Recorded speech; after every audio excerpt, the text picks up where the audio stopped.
A channel lights the calm relay. Stories unfold in the softest sound. In the night watch, we're tightly bound. A cozy vibe whispers through the stream, like drifting slow inside a dream. Conversations linger late and free. The night watch is the place to be. Hang out here beneath the glow, where time moves gently, hearts all flow. Secrets shared in a soothing tone. The night watch feels like home.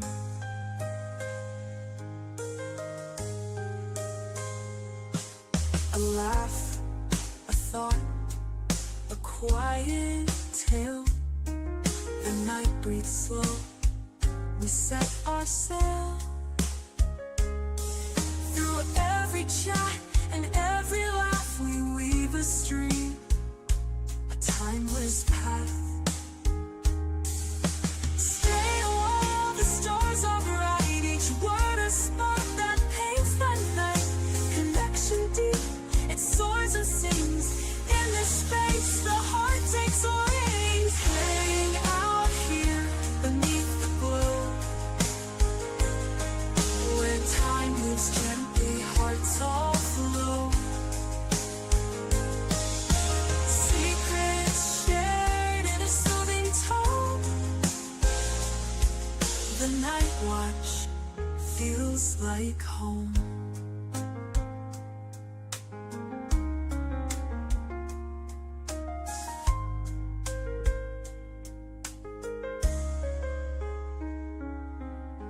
Hang out here beneath the glow, where time moves gently, hearts all flow. Secrets shared in a soothing tone. The night watch feels like home.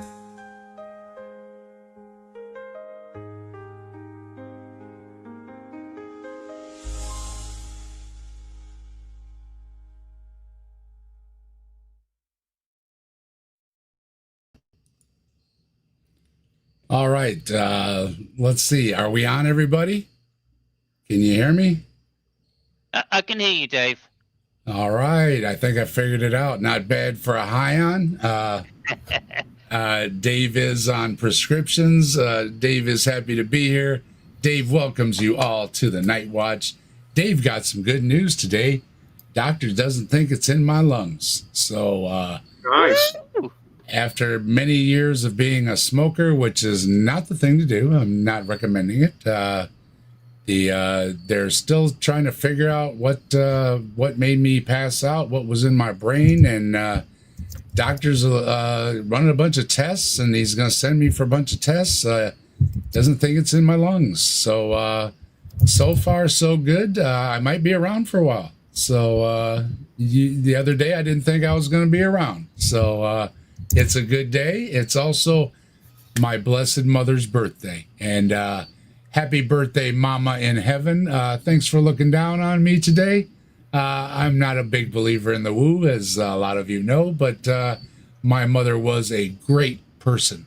And if anybody deserves a happy birthday shout out, it's my mother in heaven, because if there is a heaven, her and Mr. Rogers are in it. All right. So that's what I've got to say about that.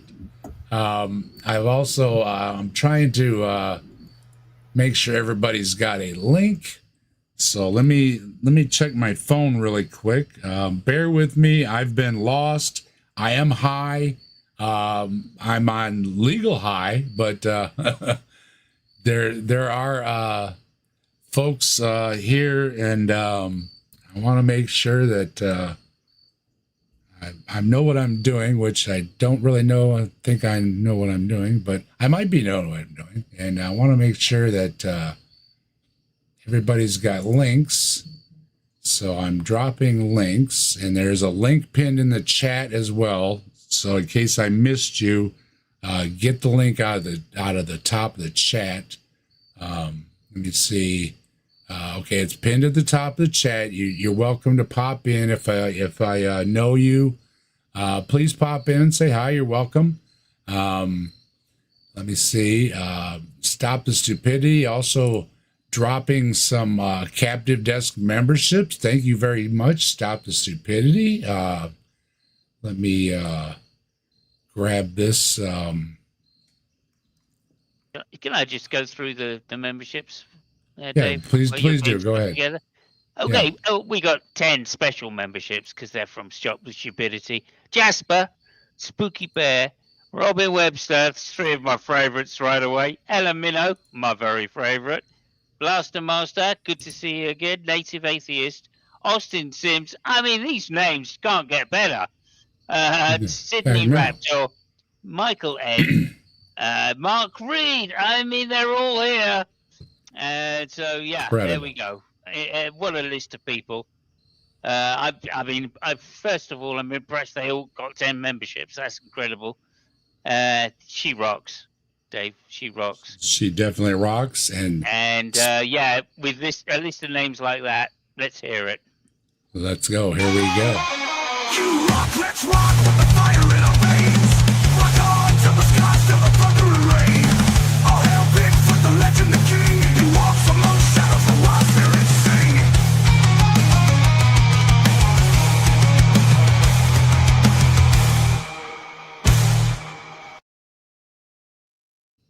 All right, you rock. Stop the Stupidity, and we are also making sure that let's see, we want to skedaddle Mike over a link in case Mike wants to drop by. So we are,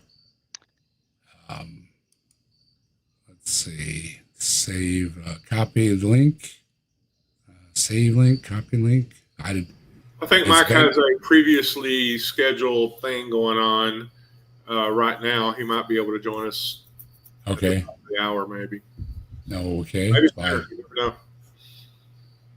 I know that he sent me a message earlier, and I want to make sure that he's got one. And if not, if he hasn't gotten it, there is one pinned at the top of the chat. So I made sure that everybody's covered. So one way or another, there's links out there. So thank you, Stop the Stupidity. You rock. Thanks for being such a great supporter of the channel. And once again, thank you for all the great people out there that have given me all the well wishes in this very, very trialsome week. I've gotten some ups and downs and tears and laughs, and I got to go to my friend's wedding the other day. First time he's been married in almost 40 years, since I've known him since he was a little whippersnapper. We all grew up together. I've also spoken to another friend of mine that we all grew up together. There was the 3 of us, the trio, as it were, Scotty, Chris, and Dave. And I want to say hello to my guys, and they also wishing me well as another Dave. Was in the hospital this summer. He was in bad shape too. Wishing him all the well too. He had some broken ribs and broken leg and fluid on his lung. He was in a bad way too. Wishing all the best to him. To everybody that sent me messages and well wishes, and to all the great doctors and nurses and scientists. And hey, how about that science? And let's throw in a little bit of thank you to the Woo too. We are the Atheists. We are Saturday Night the Atheists, celebrating Saturday Night the Atheists this year with 1 year anniversary. And we also do the weekly show where we, make fun of the Woo and stuff. But if there is no there is no dissing the you when you're feeling good, right? Everybody appreciates some woo when you're feeling better. So hey, if there is a little 1% of woo out there, thank you, woo. And well, we've got Jedi too dropping captive desk memberships. Thank you, Jedi.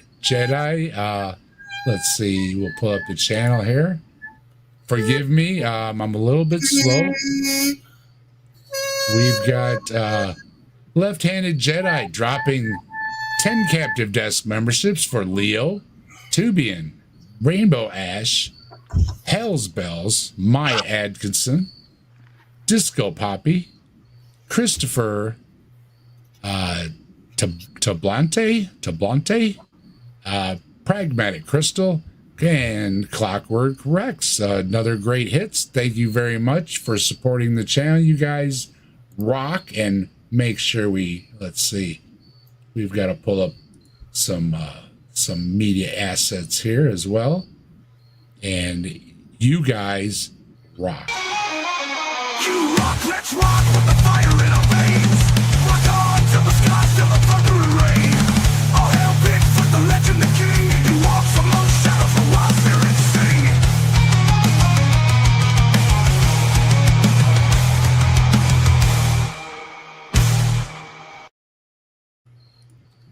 And I want to pull up all my. I'm running a little bit behind. Forgive me. Things were running a little bit. We were trying to do so many things around the house. My son is shampooing in the background. If you hear him, I told him, don't worry about it. Everybody will understand. The house has been trashed. And with, the cats and the dogs being extra excited this week, we had a few accidents on the floor. So my son is taking care of that. And I appreciate it very much because I can't do much. I do have, as some of you know from last week, the hair is looking good from the front, but it doesn't look so good from the back. Dave had his skull open, and yes, Dave does have a brain. And Dave had his brain for all to see on an operating table. So there is a brain in there, believe it or not. I do have one. So whether you accept it or not, I do have one. And thank you for joining me very much, Scott Duke and Simos Funk.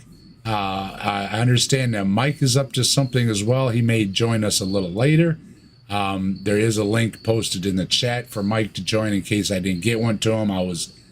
I'm a little disarrayed. I'm not used to being high, as it were, on prescription drugs. I have been a rock concert goer since the back in the day, and as a lot of us have, we have experienced the buzz, but it is quite a different buzz when you're on the prescriptions and you're So were you the least bit nervous that the doctors and nurses and attendants were going to kind of giggle and laugh and make fun of your brain?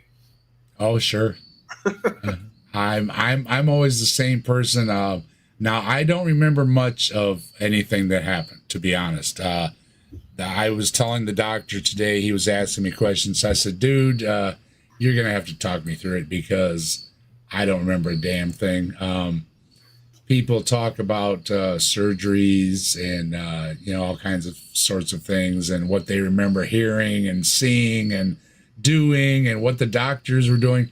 Not yours truly. I have been under numerous times. I've had teeth problems. I've had the usual tonsils, adenoids. I've had some emergency surgeries, your usual life emergencies, and never once have I had any problem with anesthesia.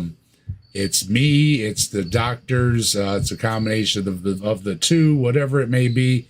I have never had an issue. I take a deep breath like they tell me, and I'm out. And when I come to, I'm stupid.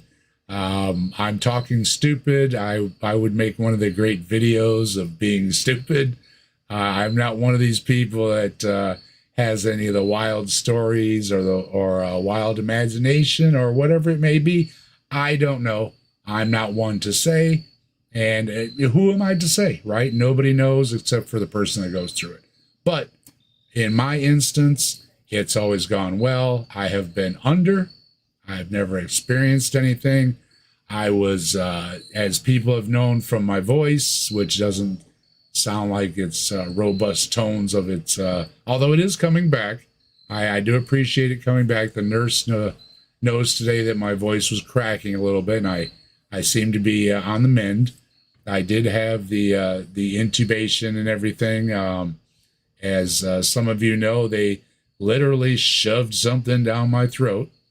And with the upcoming tests that are going to come up, they're going to do it again. So I might have a scratchy voice again. They are going to look down in my throat and my stomach, and they're going to go searching around and try and find out what's wrong with me. But on a good note, they did find something wrong with me, which they might have gone unnoticed. And you might not have ever spoken to me again. Folks might have been, whatever happened to Dave? And they found Dave on the floor, and, nothing ever known, and never spoke to a doctor, never had a test. I was indeed lucky. Thank you, the doctors. Thank you, the nurses, especially the wonderful, wonderful nurses, the ones that rise over and above, the ones that plug in day and out. All you ladies, all you gentlemen, all you people are wonderful, and you do not get enough credit. You do not get enough money. Whatever it may be, give them a high five, please. I hugged everybody. I thanked everybody that I could. I wrote down people's names. People wrote down people's names, and all that good stuff. But on a good note, and I did a stream on this, and I don't want to bring everybody down. We are going to have some fun tonight. We are going to continue on, but I did want to mention that nurses rock, people rock, all the different terms for the different people, technicians, whatever they may be, their specific term, whatever their paper is. I don't want to diss anybody. Please know that you are included. Even if I don't know your specific fields, there are books full of these names and everything. And hello, Eric. Good to see you. Hi, what's up? And hey, I'm happy to be alive. I got some good news today. My doctor seemed to be in a good mood as well, giving somebody some good news, and in his profession, and he doesn't often get to give good news, I imagine. And so he's having a good day as well. As everybody has known from my previous streams, maybe I wasn't clear. I don't know. David has been high. David is an old rocker, but David is not used to prescription drugs. Prescription drugs are a totally different animal. You are not in your right mind. You do not remember things clearly. As anybody who has had serious medical problems knows, they can screw you up really bad. I'm also taking, all the types of things so I don't have coagulation and steroids and, everything under the sun. But you will be happy to know Dave is aware enough that I have been avoiding the nasties. So even though they gave me some nasties, I haven't required them and I haven't taken them. So I've skipped the painkillers. I've skipped the oxys. I've all those things that you hear about on the news, everybody warns you about, and everybody's been warning me about. I do take it seriously. I will not take them unless I absolutely need them. And all hail Bigfoot, I haven't need them. So credit due to the surgeons and all the specialists and the nurses and everybody that have done an incredible job in saving me, administering things properly. And as many of you know, as long as there isn't any problems, you shouldn't experience headaches or pain or anything in your head, because your brain actually doesn't have pain. So that is one good thing about this whole thing. And I wanted to rest assured everybody that's been worried about me, I did not experience any problems while I was on the roof. A lot of you know I have this whole thing came about at a terrible time. I was technically, literally, figuratively on the roof, on the ladder with my boys, working on the roof, and this could have been a terrible thing. I could have been on the roof. I could have been using power tools, any of those horrible things. None of that came to pass. I was very lucky. Again, it's my mother's birthday today. Maybe Mama was shining down on me. If so, thank you, Mama. You were a great Mama. Mwah. I miss you. Happy birthday. And sweet 16 she was indeed. That's how I always remember it, that today is her birthday. For some reason, everything worked out as well as could possibly be. As far as my condition, when it hit me, where it hit me, how it hit me, the doctors finding it, everything as for a terrible situation. And the worst possible news they could have given me was lung cancer. And for those that don't know, the lung cancer isn't what kills you. It's the lung cancer chasing through your body is what kills you. And I've learned a lot of things, but apparently it's not the lung cancer. And even though I was a smoker for many years, I am not now. It could have been a lot worse. And so again, thank my lucky stars, thank the woo, thank the science, whatever it may be. Thank you. Okay, so anybody got any questions for me? Feel free. Can you hear me? I can hear you, Eric. Go ahead. Oh no, I was just this is my first time in a live stream, so I wanted to know if I can just say that I appreciate you for doing what you're doing. It's great. Yeah, sure thing. Thank you very much. I appreciate it. And I do appreciate everybody that's given me all the well wishes and all these types of things. It's been an emotional roller coaster, as anybody's been through this knows. It's many highs, it's many lows, and Simos did say he might be dropping off. It looks like Simos dropped off. I do appreciate Simos dropping in. I know, I don't want to take away from anybody else's problems either. Do not feel sorry for me. Okay, a lot of people deal with issues every day. And as I said, you will hear some background noise. Please, I told my son, don't worry about any of the noise or whatever. Dave is happy to be alive.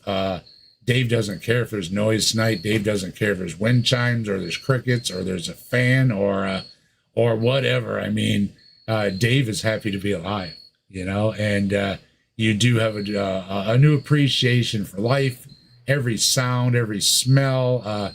And let me tell you what, after being in the hospital, I have enjoyed toast. All right. I have, this morning, I got back from the hospital. I was starved, from the specialist, I should say.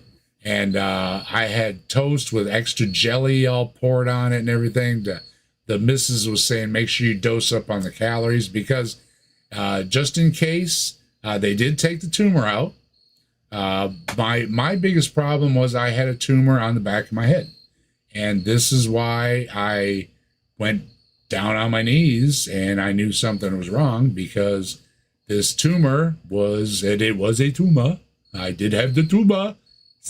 Shout out to, been saying it about Arnold Schwarzenegger for years. It's not a tumor. Well, it was a tumor. They did find a tumor. They took it out. Thank you very much for taking it out of my head, and thank you for explaining it to me in a language I could explain to today, that they took it out as a weed in a garden, and they want to douse it really good to make sure that it doesn't come back. I do have some little ones here or there. I'm as worried about them as the doctor seems to be. They seem to be something that are not vital. They're not on a vital function. I haven't lost any vital functions. As people who know me can see, my face is fine. I do have some zits, some days in the hospital will give you that. But otherwise, I came through pretty much unscathed. No lingering effects, no memory effects. I know my address, my phone number, my social security, my birthday, all that kind of good stuff. I haven't, no muscle loss, no vision loss, no hearing loss, no memory loss. I am as lucky as a duck can be. So rest assured, everybody that's asked me 1,000,001 questions, no. Okay? No, I'm the same as I ever was. The only difference is I did call my dude and I said, dude, and a lot of us have a dude. I said, come take all my stuff, dude. I'm going clean and sober. So this is the new Dave. This is the clean and sober Dave. I do not own anything anymore that can be, I won't say, I do have some edibles, but I haven't partaken in any of those type things. But as far as smoking, paraphernalia, any of the ins and outs, no more. Dave learned his lesson, a very hard lesson. Dave was hard-headed. Dave was stupid. Dave has admitted it. Dave was wrong. I am not going to say anything to anybody that partakes. It's your own business. But always keep in mind, the doctors are right. The shit is bad for you. When you're young and you're at the rock concerts, you don't think about it. When you're older, and a lot of my friends that have gotten older have gotten to the time where they are understanding that we're not kids at a rock concert anymore. And, maybe we should take care of ourselves a little bit. When the doctor says have a salad, maybe you ought to have a salad and, enjoy it. Maybe you ought to have that piece of fruit. And again, I don't want to preach to anybody. I know people don't like to be preached to. And this show is not about preaching or whatever, but I wanted to throw out that, I am happy to be here. I am happy to be here with all of you. And I love all of you. And it may be the drugs talking, but I do mean it from the heart. So many people, even some of my so-called enemies, wishing me well on YouTube and on Facebook. It means so much that people who normally disagree with you can be human enough, and especially in this time that we're living through where not everybody's being human to each other, that there are plenty of us out there that can be human beings to each other and know that we can agree to disagree without taking it to that next level. And we need to do more of that. Please, folks, disagree all you want, but do not take it to the next level. I mean, come on. I mean, we're human beings. We are at supposedly the top level, right? We have a brain, we have a mind, whatever you want to call it. Use it. There's no reason to put some in your hand and use it. And I'm not going to bring up the words that YouTube doesn't like, but you all know what it is. Don't do that. Use your mouth. Use the words. And I think it was Mark Twain. That's might be I'm a little high, but civilization began when we stopped throwing rocks and we started throwing words. Right? They are just words. Okay? They do not hurt you. All right? Sticks and stones may break my bones, but words will never hurt me. All right? Call me whatever you want. You can take it back. Okay? It's all right. All right? So, I've ranted enough. I'm high enough. Hello, everybody in the chat. Hello, Tilting. Hello, Austin. Hello, Chris. Hello, Zervac. Hello, Tilting. Tilting, always great to see you. Who else? We got Commander here. We've got, let's see, I think I saw Chris. If I repeat your name, I'm sorry. You deserve it anyways. Thanks for stopping in, everybody. Scott's here, as you can see him on the screen. Ambushed Apostate said he would stop by. Good to see you. I understand you're at work, and I appreciate you stopping through. Jackie, Stop the Stupidity, was dropping the chat and mentioning the nurses. Yes, nurses. Hug your nurses and don't hug your nurses. Whatever may be politically correct. Give your nurses a high five. Whatever. Acknowledge those nurses. What would we do without them, right? Katie, hello. Jedi, Crystal, Filbert. I was on with the mighty Filbert the other night. Make sure you check it out. Filbert has a great channel. Filbert is great to talk to. And I also want to thank the Kentucky Atheist and Neil, the 604 Atheist, and all the people that have had me on their channels lately, wishing me well. It really helped me get through a hard time. Meant a lot to me. Let's Farm, Tori, Michael. Make sure I hit everybody here. Ryan. Let's see. Skeptic.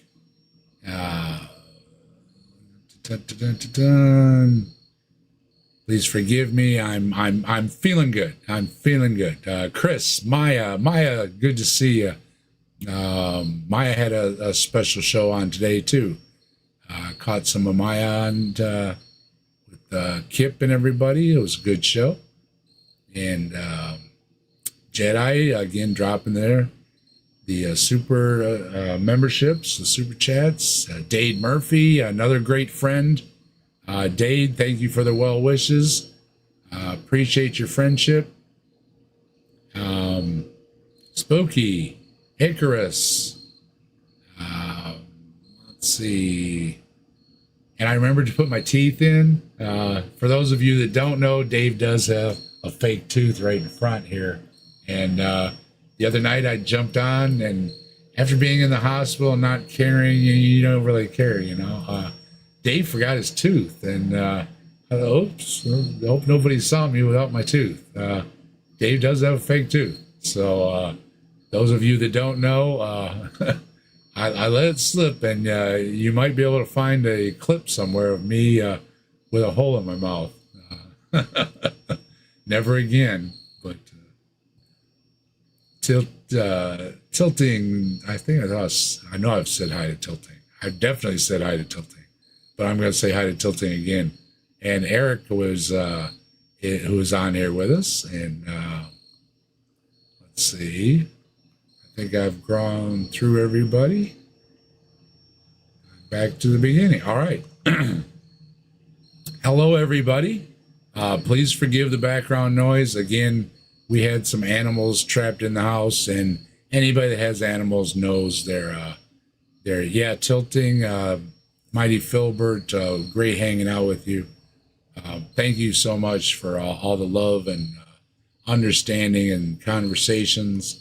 Austin, too, had a great stream the other day. Trusty Ape, another great friend of the channel,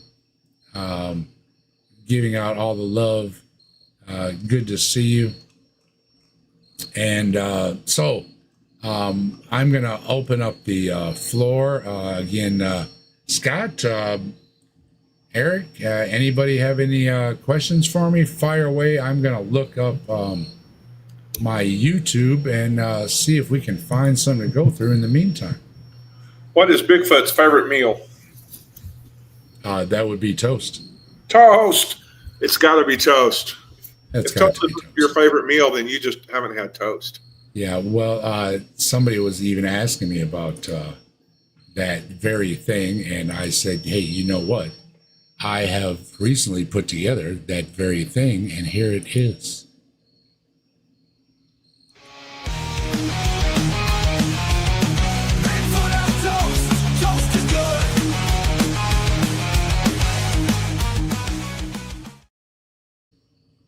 So yes, Bigfoot does love toast. How could Bigfoot not? Who could not love toast? As I've said many times, and people have asked me about, Well, what about this kind of toast and that kind of toast? It's toast, right? It's toast. Does it have cheese on it? Does it have spices on it? Does it have honey on it? Is it a different type of toast? It's toast. So it counts. So I have yet to come across anybody who doesn't like toast. Even people who are gluten-free and everything have their gluten-free options, which is also toast. So, I mean, come on. Everybody loves toast, right? And you can have your toast for breakfast. You can have toast for lunch. You can have a toasted sandwich. You can have a toasted dinner. You can have a toasted breakfast. You can have a toasted snack. You can have a toast any time of day or night.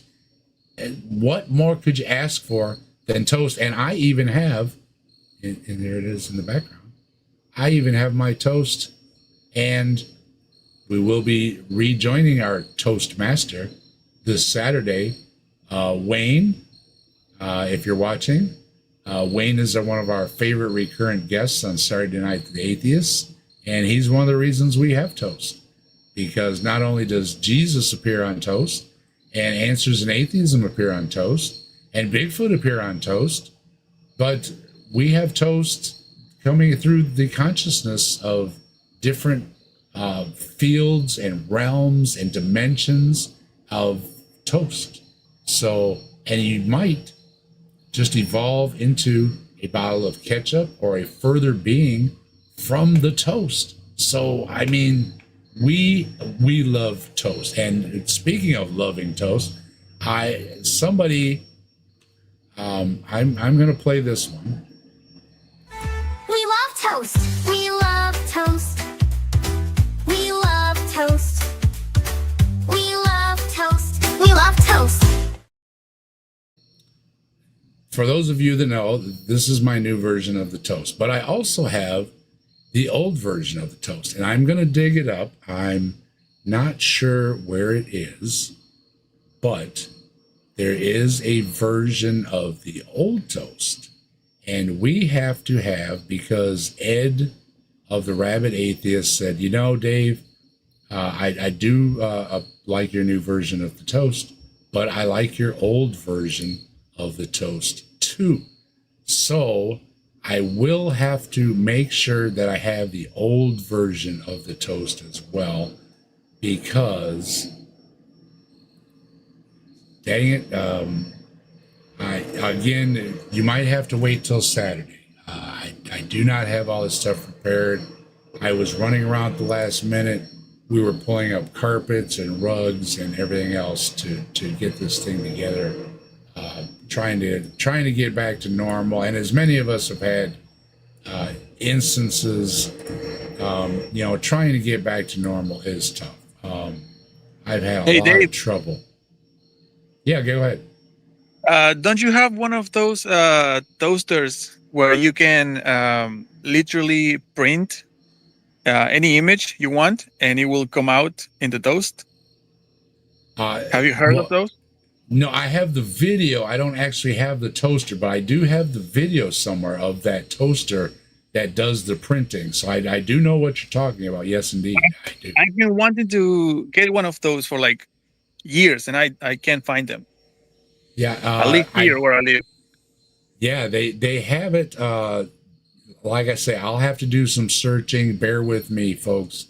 I'm a little behind the times, but I do have a link to it. I do want to find that the printable toast thing. Yes, it's on my list. Like I say, everything's kind of a blur and trying to look stuff up. But I am going to find that for Ed. Ed is also going to team up with somebody, and possibly we're going to do some kind of a crossover, because as many who follow Ed does the Rabid Atheist. He has Fang, the bunny rabbit, his version of the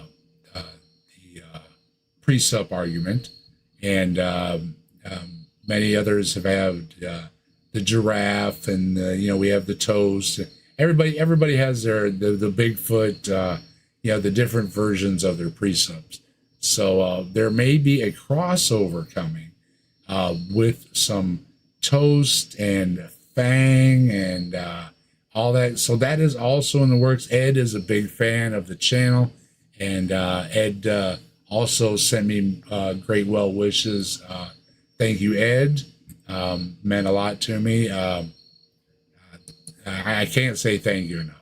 Really, thank you enough. But there will be hopefully some crossovers coming out, so we can continue the fun to more things than just what we do here or what folks do on their own channels, where we can actually cross over and have some Fang and some Lisa and some, the Nil, and there's so many great folks that do their own versions of the pre-subs that we do want to bring those in as well. And I thought, heck, it's the same thing as they were thinking. Why not, right? We should, we are a community, and we should be, doing the community thing as far as bringing everybody in, as far as their perspective on what they think is to the proper pre-sub, or what isn't the proper pre-sub. It's something I've discovered going through a lot of this. There is no right or wrong answer, right? It's your own answer. Fits your position perfectly, then it fits your position perfectly. And we have fun with it, and everybody has a good laugh. And at the end of the day, that's all we can hope to get through life is a good laugh, right? Dave, So, I was just doing some research I'd like Yep. to offer up. There is a link between the idea of toast as the dry cooked bread, and the idea of the toast as in raising a glass of wine to honor somebody. You know how you raise a toast in honor of somebody at a dinner table or something.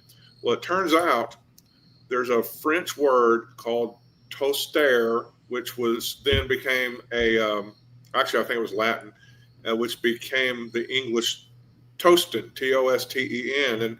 And what people would do, and I think this was in France where they did this, but it was probably all over the place. You would add little chunks of spiced browned bread, or browned as in as in toast, to your wine or ale to absorb acid and actually improve the flavor. And so as people would just take their time to add the little chunks of toast to their drink, somebody would speak words of goodwill about somebody that was at the table, and eventually they just quit putting the bread in and started offering the toast, which was the words of honor, goodwill for somebody. So toast reaches much deeper into our culture than just the wonderful diner food and breakfast food that you fix for yourself. And these are the things excuse me, I've got the hiccups too. A side effect of taking medications. I have not had hiccups in my entire life too, and the nurse and I were having a good laugh today. Apparently medications do give you the hiccups. So I've learned quite a few things recently. It is an amusing thing that, and my wife is also very happy to learn that because of all the medications, they want you to drink a lot of, I'm perspiring a little bit. They do want you to drink a lot of water to keep the medications flowing through you and not building up in your system. So I think I've drank more water than I have ever drank in my lifetime. Put some toast in that water and then raise your glass. I have been putting away the fluids. I have been sipping on some juice and some soda and stuff, but just so the doctor knows, they are just for flavor. Mostly it has been unadulterated, filtered, good, clean water, like I'm supposed to be doing.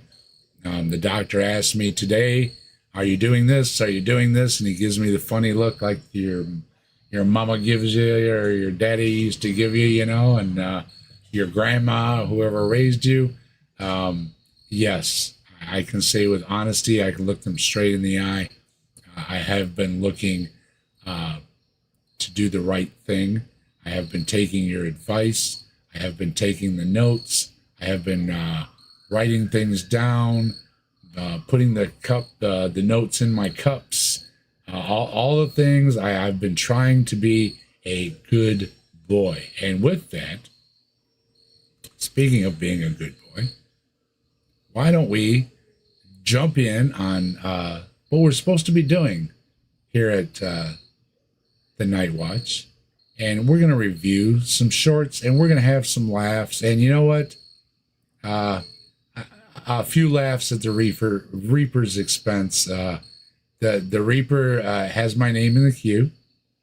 I have made jokes about him before because of many of you have known. The Reaper has come by my house and take my parents away, taking my only sibling away. And I am in the queue, and I am all too aware that I am in the queue and that none of us eventually can avoid the Reaper. But in the meantime, we can. And we can have a little fun with it. So for those of you who do not know the joke, that is the joke. I am all too keen my name is in the queue, because when your parents are gone and your only sibling is gone, you're the only one. I mean, there's a lot of people on this planet, but it's in my little group, it's blaringly clear, and I'm not fooling myself or anybody else by saying that I'm not in the queue, because I definitely am. So someday he will win, but not today, not yesterday, certainly not on the surgeon's table, and not in the 4 days after surgery where I was in La La Land and they were asking me questions, and I said, dude, I don't remember. I seriously don't remember. I don't remember the nurse. I remember a blur, but I do not remember anything seriously. So if you have any serious questions for me, forget about it. Other than I'm here, and the Reaper is sitting back there checking out somebody else right now, and not today, buddy, not today. And there's been a lot of jokes about it, and I wanted to give a shout out to the mighty Filbert too. He made up a little song about the Reaper. Not today, Reaper, not today. And that goes for everybody else that has said it as well to me. Not today, not today. Yeah, someday, you will get yours someday, but until then, it's not today. So why don't we see, take a look, and I'm trying to get back into things. I know I've been rambling a little bit. I'm sorry. I'm happy to be alive. And anybody that's been in my position knows, you're happy to be alive. The stinks and the smells and the wind and the sun, and it takes on a new meaning when you have a day that you didn't think you had. Who knows? I might not have woke up from surgery. So many things, and I did. I woke up this morning. I went to the doctor. I had a good day at the doctor. Not everybody did. And my heart goes out to those who didn't. But for those who did, join me in this celebration. And let's take a look at some shorts, which is what we like to do. So with that, I'm going to pull up a screen. And let's see here. Make sure I've got to look at everything twice, because Dave is lost.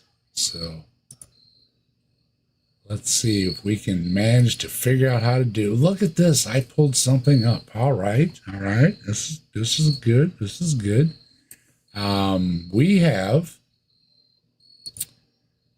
an atheist finds evidence for Jesus's resurrection. Now, this is fitting right in line, because I searched.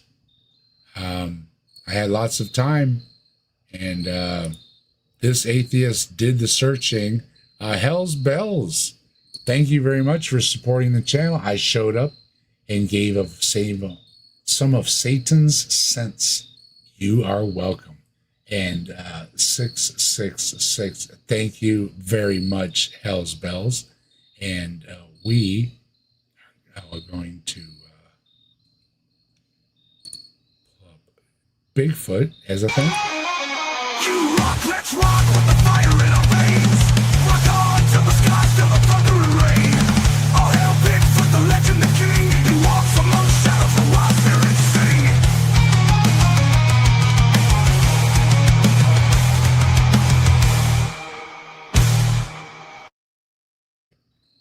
And thank you very much for supporting the channel, Hell's Bells. I think that's Helen. If my eyes aren't, if I'm not correct, forgive me. My eyes are a little bit goofy, but it's not it's because I'm so overwhelmed with joy. It's not my eyeballs, as it were. And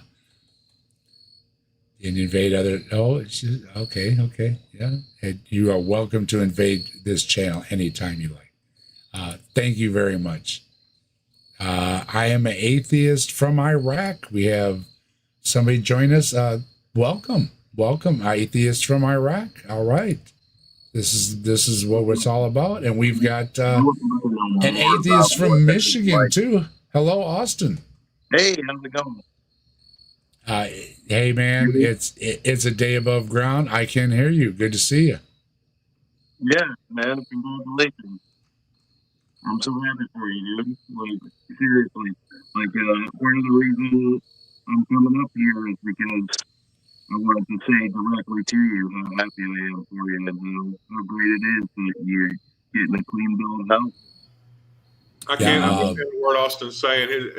He's very muffled, very far Austin's away. a little muffled. I can make it out that he has given me well wishes. Yeah, you might want to drop out and come back in. But either way, muffled or not, it's good to hear from you, Austin. And I spoke with Austin the other day. Austin gave me a lot of well wishes. I appreciate it very, very much, Austin. You're a great friend. I've met, yeah, okay, that is Helen. Helen at the Freethinkers Fireside. Yes, there's her link. Make sure you check out Helen. I don't know if Helen has a show tonight, but Helen does have a great show over there. She has great guests on. Make sure you check out her chats at the Freethinkers Fireside. Hello, Helen. I think Austin was trying to drop back in. Is that better? Am I sounding any better at all? You are a lot better, my man. Yes, You are better. a lot better. Good. Yeah, no, I just want to say how happy I am for you. I'm so glad you're getting a clean bill of health and getting back on your feet, and you're getting back to streaming, and you're still above ground, and that's fucking great news. That's great news. Yeah. No, don't be sorry. That don't probably be sorry. warranted. Yeah. It is. Say it as many times as you want to. I'm just checking my when I have to take meds here. I've got a little time left. My wife has been also. Everybody give a shout out to their wife or their spouse or their whoever their caregiver is to. This is very hard on them too. Yeah. Thank you very much to the missus for the many hours in the waiting room, the many hours after surgery. I was asking her about stuff. I said, "Were you there?" And she says, "I was there." And I was like, "Well, I wasn't there, so thank you for being there with me." And thank you for putting my medications in front of me and my notes and when to take them and everything like that, because it is hard to remember when you're not used to taking stuff that somebody is willing to take care of you, and it goes a long ways too. So, and speaking of, we have let's see, who do we have here today? We have this person. Oh, I know who this is. This is an atheist finds evidence for Jesus's resurrection. Well, I have my doubts, but I'm going to be open-minded as I can be. Finally, some evidence. finally we are going to be more open-minded than we have ever been, because after my experience, I definitely have opened my mind to the possibilities, and we are going to see if this person can actually give us evidence for a Jesus's resurrection. So let's give Okay, it a listen. I'm open-minded, but I'm not completely open-minded. I'm going to be There you go. immediately suspicious if we don't get a clear, concise, accurate definition of evidence before Sure. we're offered the evidence. We could ask for nothing less. As 'Cause, much as we admit to being a skeptic, we also have to admit that we are only 99.9%. Nobody can ever be 100%, or you're being dishonest. And the last thing we want to do is be dishonest. So let's try to be as honest as possible. I was going to say, in my experience, Christian apologists say, I've got evidence, and then their evidence is, look at the trees or something like that. We know all about look at the trees. So we're not going to go there tonight, but hopefully not. But with this person, it just may be. I say unequivocally that the evidence for the resurrection of Jesus Christ is so overwhelming that it compels acceptance by proof, which leaves absolutely no room for doubt. When I was What a grifter. Oh, Lee. Now Lee is so very. overwhelming. Yeah, he's a very popular apologist. I didn't want to give it away, even though I knew who it was. But Lee has not convinced me. I'm sorry to say. So is this Lila Rose is interviewing Lee Strobel and is saying that this is the atheist who found evidence for Jesus' resurrection? Unfortunately, yes. Oh, what a what a letdown, huh? I'm sorry to do this to you. Toast. Something to perk me up after my disappointment. Well, we're going to give him the benefit of the doubt, though. We're going to give him the benefit. I have heard this name before, Lee Strobel. Who is that? The Case for Christ. He wrote that book. The Case for Christ, which is just so much filth. I won't say filth, garbage and bilge water. Yeah. student at Yale Law School, one of my heroes was a man who became known as the greatest defense attorney in the world. He was literally in the Guinness Book of World Records. He won more in a row as a defense attorney than anybody in history. Now, that's not saying how much. I do not have a high opinion of lawyers. I think there's a good place for lawyers, but because you have won a bunch of cases, it's questionable on whether you are a good lawyer or whether you are a shyster lawyer. You know, there's a fine line there. So don't hold somebody too high because they've won a lot of cases, because they might have possibly let a lot of scumbags loose on their streets. So it's always the possibility. Donald Trump wouldn't be the man he is today without a lawyer he met who taught him the big lie strategy.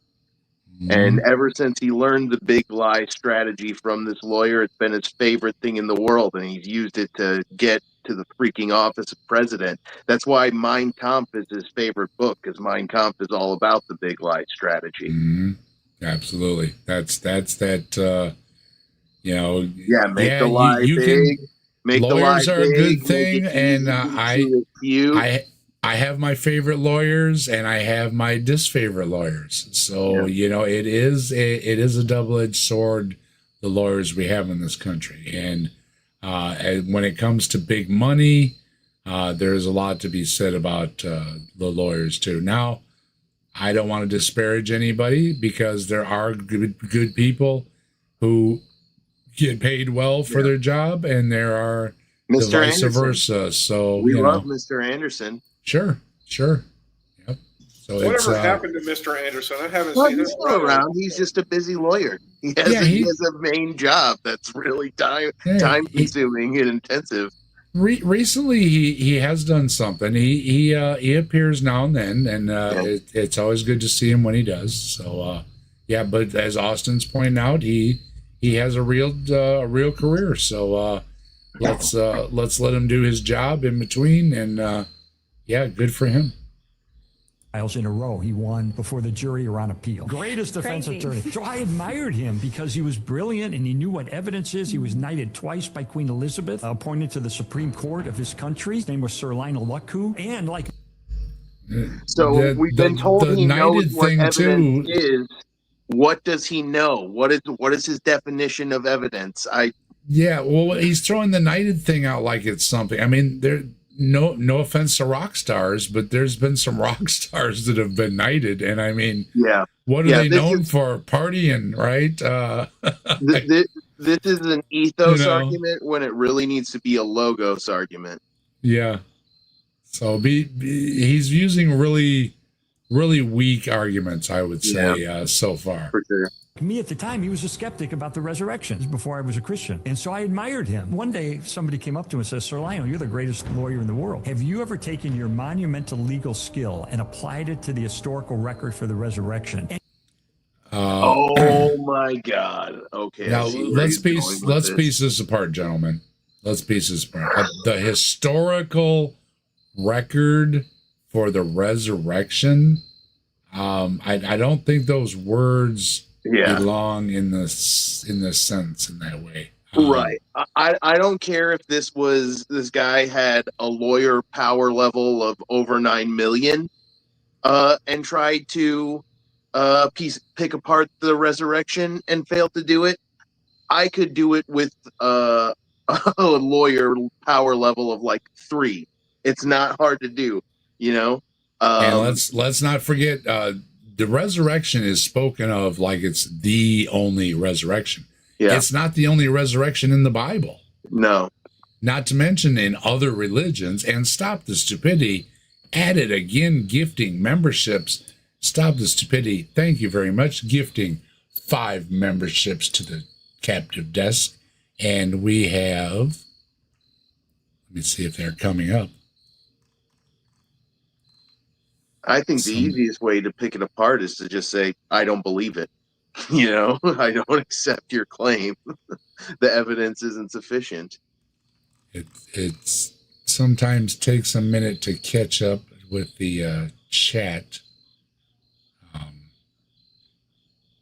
There we go. We've got the Sydney Raptor. Answers in Atheism received a gift membership by Stop the Stupidity. All right. Yes. Cariso, a friend of the channel.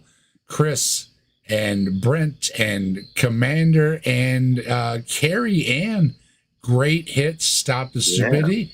Thank you very much, Stop the Stupidity. And Stop the Stupidity also gets Superbane.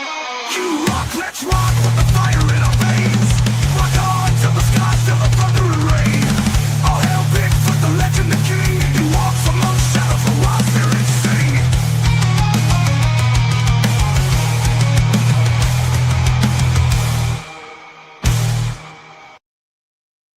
and we're going to get the stupidity. Bigfoot on toast, toast is good.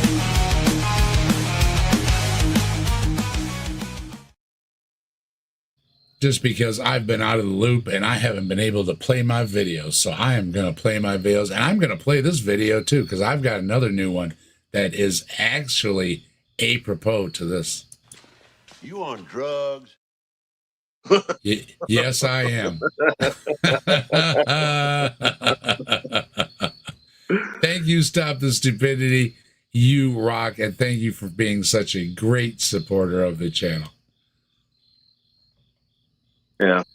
No, I was going to say, you can pick it apart just by saying the sources are insufficient. It's easy to consider the sources as interpolations, forgeries, or as hyperbolic, or using literary devices, or it's just, historical fiction. It's easy to say that Jesus was a mythical figure that was historicized instead of a historical figure that was mythicized. I don't care if this guy's super boss lawyer was able to figure that out. And how many people and how many people have pulled a rabbit out of a hat and amazed us? Right. You know, sure, just because you don't know how it's done doesn't mean it wasn't done. Right. The Jesus story is a great story, but it is not the unique story that they pretend it to be. It just isn't. So if you have a unique story and you're going to present a unique story as an argument, okay, but you do not have a unique story, and especially using the resurrection, it is not unique in the Bible as a story. There was numerous resurrections, including all the saints that climbed out of the ground and visited many. So, hello, Pixie. Good to see you. Pixie, another great supporter of the channel, sending me a lot of well wishes. They went a long ways. Thank you very much, Pixie. Yeah, and I was going to say, we got Robert dropping in, joining us too. Hello, Robert. Hey, Robert.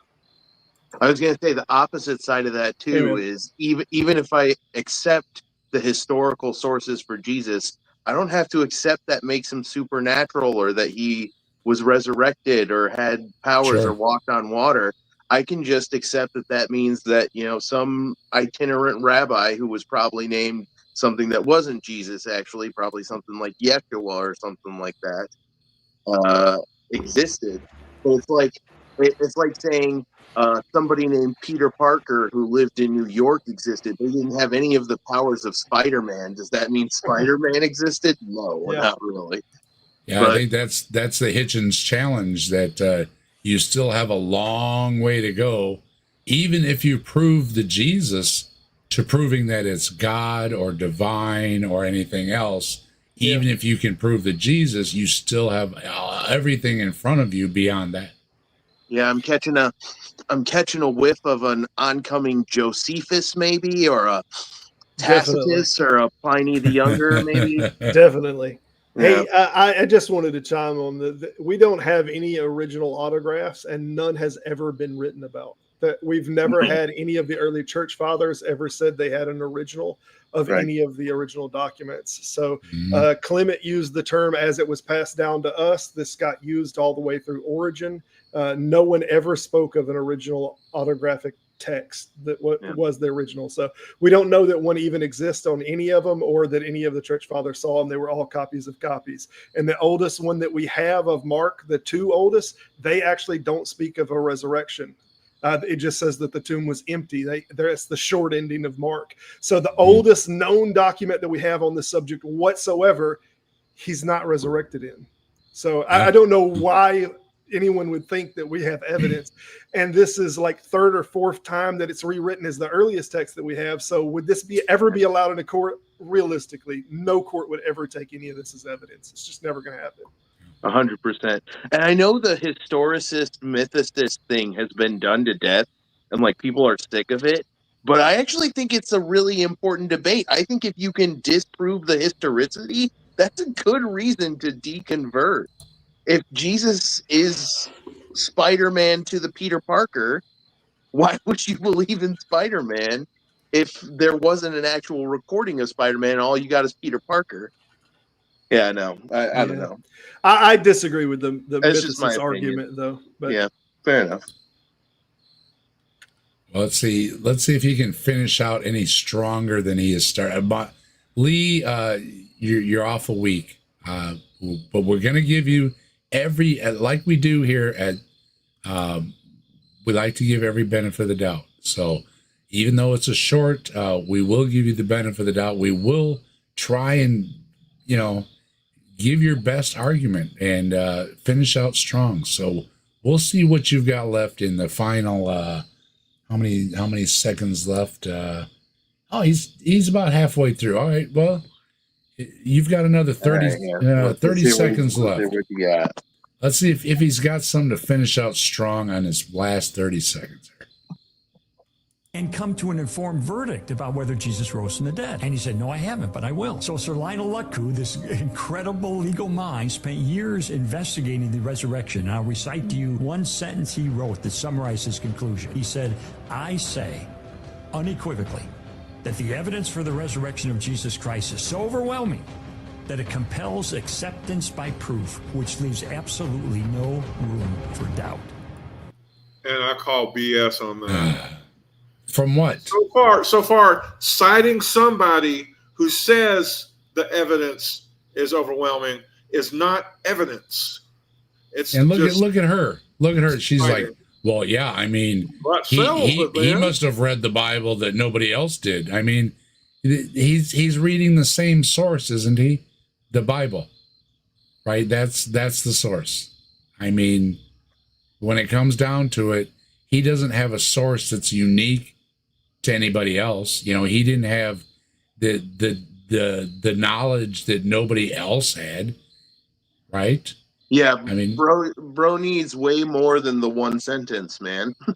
you need to tell us not just, oh, it's so convincing that it's accepted. He accepted it. You need to tell us what he found so convincing about it and why he accepted it. So well, if he y'all, read the Bible. Yeah. y'all ahead, play Robert. around with the Greek a little bit, that it's the best place to study any of this. And this is my jam. I'm so interested. I mess with the Codex Sinaiticus and the Vaticanus all the time. They are the two oldest documents that we have. They date to 325, the Codex Vaticanus, and the other one dates to 330. And then we have one of the papyruses that have a little bit of John that we can make out the end of John. I think it's Papyrus 67. If I'm not mistaken, I may be wrong on that. Is that But the one that's about the size of a credit card? It's a very short part, but we have a compartment of the last chapter of John in it that ends at verse 8 instead of it going on as John 6. I'm sorry, not John. Mark 16. It stops at 8, so we don't get the long ending of Mark in that one. But that's a partial one. The complete one is the Codex Vaticanus and the Codex Sinaiticus, and neither one of them have the long ending. So the three oldest texts that we have of the end of Mark, they don't have the long ending that shows the resurrection. And that's the oldest known text that we have. And it does not have the resurrection. It just says that the tomb was empty. And then it kind of leaves it as, oh, what happened? You know, so it doesn't even make the full claim of Jesus was resurrected. And this is the earliest that we have of the earliest text, and it doesn't claim the resurrection.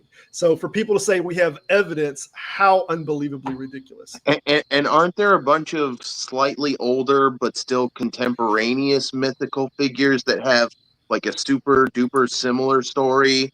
Like Horus was also born on the winter solstice. No. I want to straighten out this whole myth thing, because there's a lot of claims about this, but like Horus in the winter solstice, the December the 25th. I'm not saying they're dig all into exactly it. It's not. The same. It's not there. Horus doesn't have the winter solstice. But there's there's also just the overarching trend of messianic stories. There's a bunch of different contemporaneous messiahs, isn't there? Like sure, Dionysus is probably the closest one inside of Jesus, close to Jesus's time, that is probably the most similar to him. But we have others that walked on water and whatnot, and then you have others that like people felt their spirit, like Apollo, or Dionysus was another good one that people felt the spirit of Dionysus come into them, and they had this kind of prophetic. Yeah, I felt the spirit of Dionysus once or twice, if you know what I mean. Right, I hear you.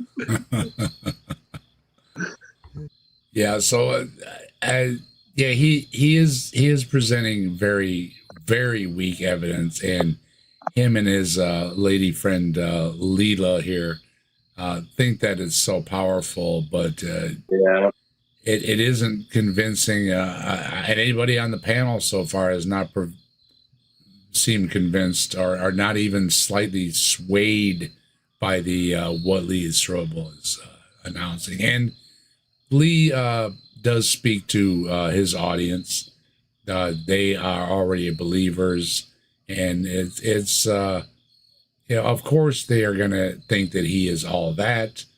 When he steps into a room full of skeptics, though, his stuff is very weak, and I think everybody has pointed out very well that this doesn't play well to a wide audience at all.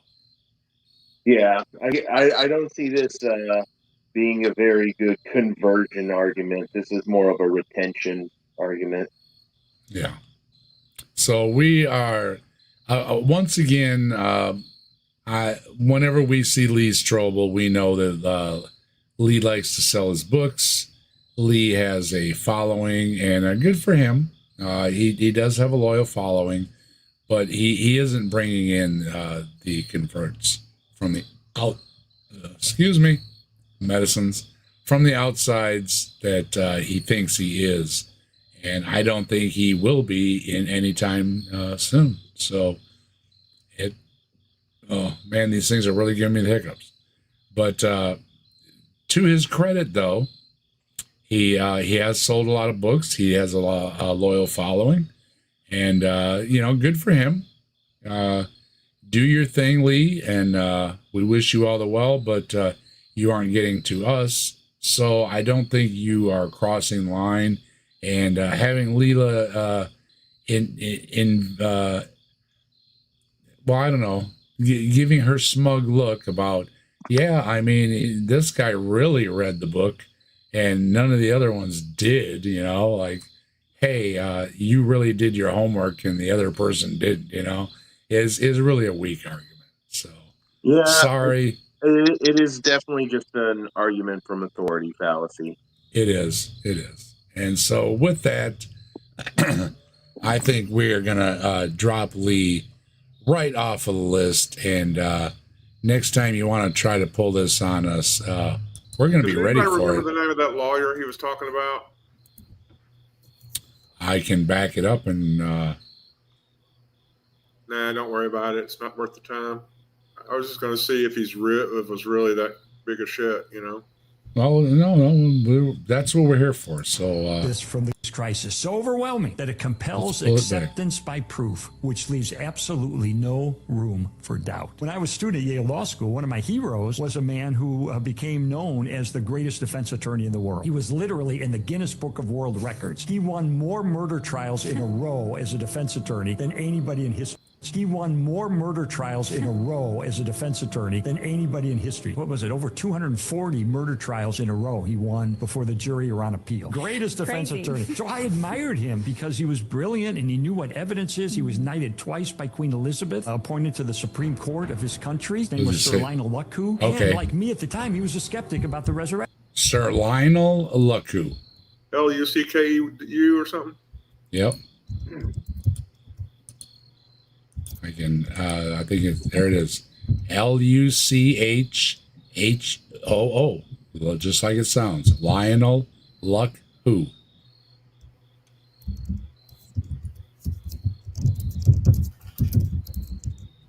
And he won, what did he say, 140 cases, I think he said? Well, that's what that guy said. He said 240, I think. Okay, so 240, okay. World record, 245 consecutive murder defenses. Yeah. Became a King's Counsel and practiced law in Guyana and England. He's the mayor of Georgetown, National Labor Front. He became a Christian at age 63. So that's the age when people put Don't their say it. Don't say it. Hey, I'm close to that age. I didn't think I was going to make it, but according to the doctor today, I might make it. So, That's where people start thinking about, I could die any minute. And he's on Tilting Windmill has him on Wiki too. If anybody wants to look him up, Lionel Luckhoo is on has got a Wiki page too. Where's he out upside someone like Johnny Cothran or something? I mean, it's strange to me that this is his credentials, or as if this implies that he's honest because he gets this many people off. That's ridiculous. That doesn't mean that he's not an absolute lying POS. Right. That's the fine line you walk. That yes, there are a lot of great lawyers, but there are a lot of great lawyers because they have the money and the resources and the connections and the. I don't want to badmouth and disparage anybody that might be an honest lawyer, but let's admit the facts here. There are those that do dishonest things to win cases. So, money money talks, bullshit walks, right? It does play true even in court cases. So I don't know. Does somebody want to pull up Johnny Cochran? What's Johnny Cochran's W and L losses? I'll say this: no matter who the lawyer is, if they're acting as a judge and they let in something that was a fourth rewrite 300 years later from people who actually never was present, and they actually allowed that in as evidence, they should be disbarred. They should be disbarred. And it has nothing to do with Christianity. This is in any subject, any category. If they allow that to come in and use that as evidence, should be disbarred. Yeah, that's the point. It can go either way there, and I don't want to disparage anybody. I don't know anybody's heart. I don't know the details of every case that's ever been done. And I'm sure there have been some wonderful lawyers that have gotten some people off that deserved it. And there has been the opposite, that we all have heard the stories that people walked that shouldn't have walked, right? Because they had the money to afford the right lawyer. So are all lawyers bad? Are all lawyers good? The system's just overloaded, and we can't put a cell or a room or whatever, what have you, for every single thing that happens. That's kind of what happened with that poor woman who got unalived on the bus by that mentally unhealthy gentleman. He had been released multiple times just because the system's overloaded. This is part of why they need people to take plea deals. If everybody insisted on a trial, it would slam the whole system into paralysis. Well, and a lot of them hold quite a record of plea deals where they think themselves quite the lawyer because of the deals they've made, where they've never actually had to try the case at all. And it was just because of the deals made. So yeah, there's the other edge of the sword too. I guess it's a multi-faceted sword. It definitely is. Where's this PC or whatever it is coming from about this unalive? I've been hearing this term a lot lately. Anybody know what's the deal with this? YouTube does not like specific terms. They don't like using terms that are like violent or criminal. Okay. And lately there's been a lot of new ones that have come up. Comments have been disappearing. Streams have been disappearing for people using certain words because of certain things coming up. And I understand that YouTube is trying to be proactive and trying to help out shield the community. And they do what they can, and they are in a hard position. So we try to deal with it as best as we can. So I watch a chess a bunch of chess pages, and early in the AI kind of thing when YouTube had their algorithm on it, one of the guys was talking about a chess position, and he used the term after they got to a certain position, and now in this position that white is just better in every way. And when he used that term, it wound up pulling his video down. The AI pulled his video down, and he's done chess analysis for years. He's the biggest chess analysis guy. Is actually Levy, and they pulled his video down because that terminology was flagged in there as like a racial terminology. There's a poor content creator whose name is Richard, and a lot of us know that Richard also goes by a shortened name. And if this person uses his shortened name to start his stream out, YouTube will flag his content because he's using his name. So it is something complicated that we have to do. Tilting Windmill does have Johnny Cochran. It also has a wiki page. If somebody wants to look up Johnny Cochran's wins and losses. Of course, a lot of us know that he's a so-called shyster lawyer, but if you want to look up his numbers, feel free to look up his numbers. Are you talking about GM Hikaru, Grandmaster Hikaru, Robert?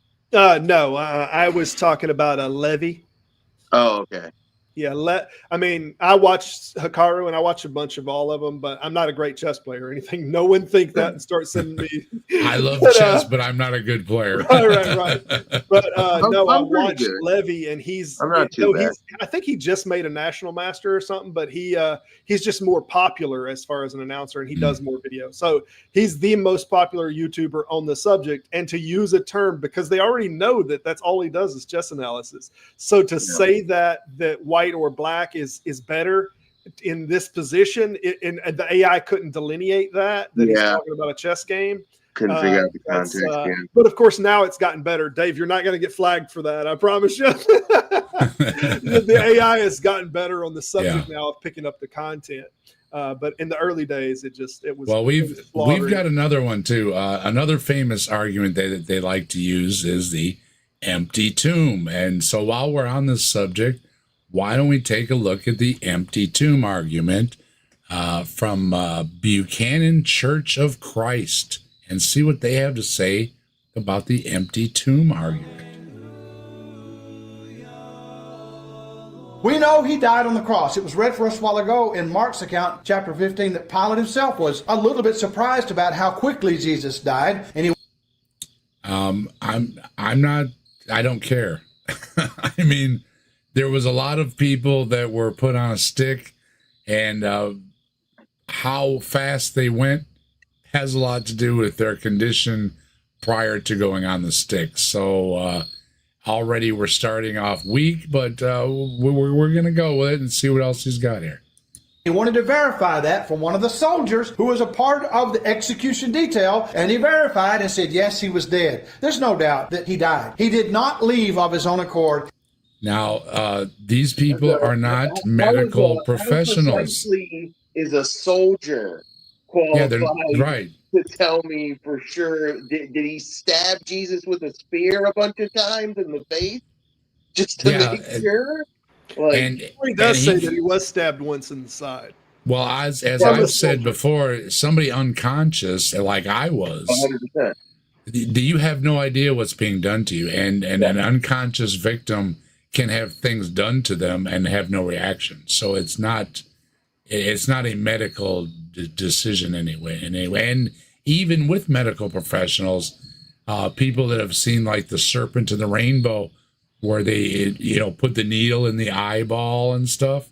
When he was under those drugs, he didn't even have the reflex in his eyeball that a normal the dead person would have. So it's very hard to, even when you are a medical professional, and even over through history, we've known there the stories of the bells over the graves, for people mistakenly buried, people waking up in the morgue, stuff like that were deemed deceased that were not. So to say that a Roman soldier is somehow the arbiter of truth when a medical professional could be fooled, then anybody can be fooled. Keep in mind, we didn't hear it from the Roman soldier or from any authority anyway. We heard it from one of the Christian followers. This is true. Case. This is just a third-person narrative anyway. Yeah. Absolutely.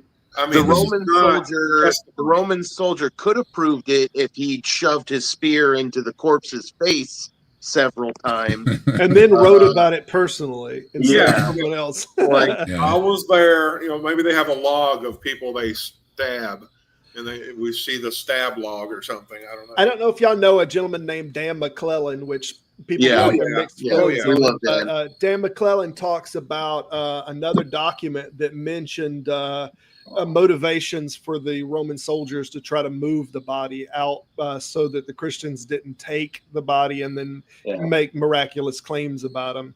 And he suggests that it's likely that when the people come back to the tomb, that the Romans had moved the body.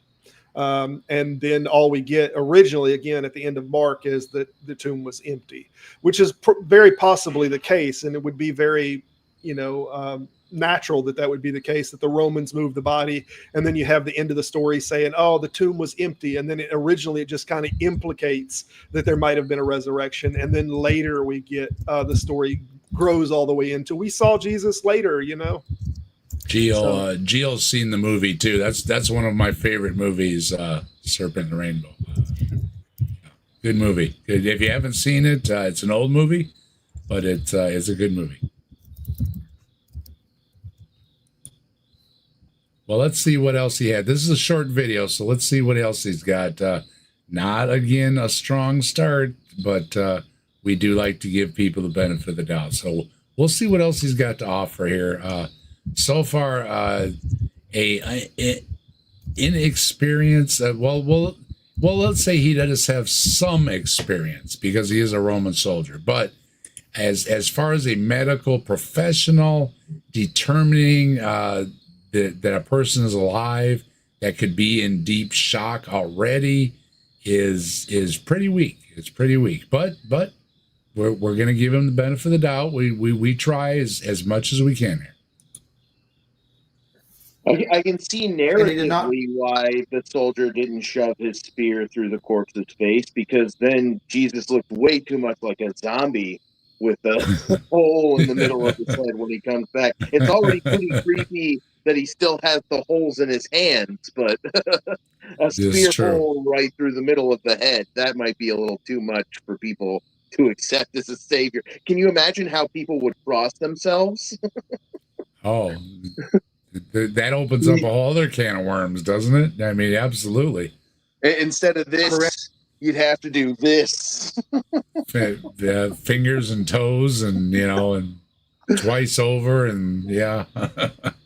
The tomb of its contents on his own. The disciples didn't steal the body. This is the oldest accusation made by the skeptics. They had neither motive nor opportunity to do so. What would be the motive? Why would they be crass? Well, why would they steal the body? It's pretty obvious to build a story. I mean, there's your motive right there. You don't need a complicated story. I mean, and even to you don't even need a conspiracy of intent just to get the holy, cherished body of your beloved master out of the hands of those pagans. Yeah, absolutely. Yeah, too. So that would be motivation for some people to put together a team and sneak in there. Sure. Or maybe the Romans just wanted to desecrate it. Yeah. It's a story, so you can make up pretty much any narrative you want. All these things are reasonable conceptions of why that could happen. So and dead bodies, and body parts were used in a lot of magic and necromancies and all these types of things. So he's saying there's absolutely no reason. Gee whiz, we've named off without even trying plenty of reasons. So that's just a terrible argument. Very plausible. Well, they had a cleaning thing in the culture of the Greeks, which was regardless of whether they were Jewish or not. The Greek cultures, they cleaned the body very well. So if it wasn't something that the family and the close folks were the ones that handled the body before it was wrapped or anything, they would want to try to do that anyway. And they had the opposite of not cleaning the body too. Where you didn't want to remove any of the fluids. So you've got the exact opposite argument in it too. So I'm sorry, sir. You're woefully misinformed about the history of the handling of the dead bodies. Deceivers. What do they hope to gain? How long could they keep up such a ruse? Why would they be willing to be? Well, if they made the body disappear indefinitely, right? I mean, who's going to be questioning them about it? If they never found the body, it's indefinite. So, it could be in question forever. So, dude, you should have done your homework a lot better. I mean, we're thoroughly debunking your poor arguments. Hey, is Simon he's basically just being aggressively non-skeptical. Like he's being. Just taking the credulity and just pumping it up to like 11 and ratcheting the dial down. He's not trying very hard to be logical, reasonable, and there he is. I was trying to ask if Simon was in queue. Yeah, I'm flipping between screens. Simos, forgive me. I hope you understand that I didn't see you there. No problem. Just imagine I'm not here, like Jesus. Okay, we can do that. Always a pleasure to see you, Simos. Always a pleasure to see you. You know that. Thank I you. totally forgot it. A lot of you people know me by Skeptic Philosophy, by the way. I'm Robert. Oh, I hey, recognize you. Yeah, everybody. Simos, Robert. We have Scott Duke joining us from Answers in Atheism, and we have Austin Sims. Who? What's the new name of your channel, Austin? Scientific Origins. Scientific Origins. There you Scientific go. Origins according to Austin Sims. So see, once we've got people figured out, they up and change their names on their channels too. So yeah, Well, you know, that's the last time. I'm not changing. famous it last again. words. Famous last words, and It will be Scientific Origins in perpetuity. Well, I always meant to call myself Robert. The channel is just named Skeptic Philosophy. So yeah, well, that's the thing too. I mean, and then you have folks like B.S. Lewis and Big Bad Mama that are always changing their screen names. So it's hard to keep track of who's who, you know. Yeah, so but we love you all. We love you all. So. I think Spooky misheard. He said scientific oranges. You better check that hair dye. Reminds me of the time Trump was talking about origins, and he kept saying oranges. We could talk about the scientific origin of oranges. They're technically angiosperms, so they're the fruit, they are the ovary of a flowering plant. Flowering plants emerged about 100 million years ago, evolved from other less complex species. Yeah, we can talk about that. You know, if I'm going to eat citrus, it's going to be scientific oranges. And Spooky brings up a good point too. Albino body parts are particularly magical. So certain body parts would have been, held for their esteem for various reasons. So Eye of Newton, tongue of frog, and sure, that's a terrible argument. That was really a terrible argument. Stop the Stupidity is really helping out the channel tonight. I appreciate it. 5 more captive desk memberships. Let's see. We'll pull up the now. Again, forgive me. It takes a minute to catch up here. So let's see. We've got Stop the Stupidity dropping the 5, and let me see if I can catch. I've got to get my replay here. There we go. We're caught up.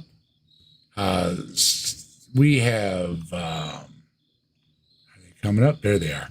Andrew Cumming, Dark Light Delirium, Ducks Y, and I think that's all I've got. That's all I've got so far. That's all you've got too. Okay, that's 4 of them. Well, that's pretty good. Thank you, Stop the Stupidity, and Stop the Stupidity. We're going to give you a shout out as you well deserve. You rock, let's rock with the fire in our veins. Rock on to the skies, till the thunder and rain. All hail Bigfoot, the legend, the king. He walks among shadows, the wild spirits sing.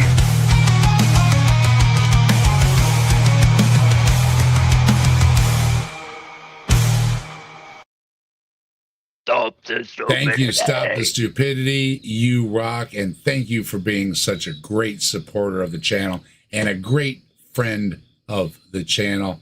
I do appreciate all the friendship everybody showed me through my medical crisis, and it really means a lot to carry me through. Thank you very, very, very much.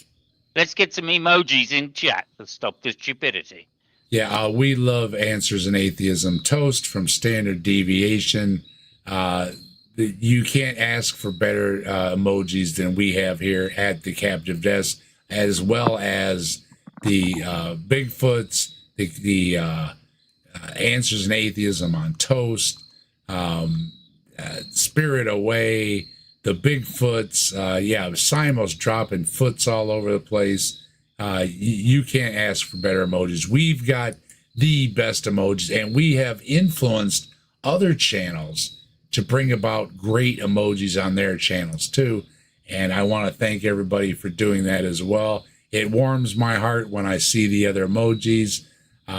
Sydney dropping in a whole bunch of them. The Luska, the Mothman, the Magic, of course, the Magic Zoo Boat. I mean, who doesn't love the Magic Zoo Boat? We've got Simos dropping in the Hales. We've got so many great emojis. Great Answers and Atheism on Toast. The Bigfoots, the Loves. Don't forget Live Long and Prosper is also on there. That goes out to everybody. May you all live long and prosper. So many great. Thank you very much. What was Thank this you very about? much. Standard deviation. Standard deviation is a great great supporter of the channel. Where do they have it? Okay. It's a Austin person has in statistics emoji. on his brain. Yeah. He's got statistic brain. Yes. I was wondering if like you had an empirical rule or Chebyshev's inequality emoji on the channel or something. There it is. Standard deviation. That is their screen name. So yes, they are a loyal subscriber to the channel.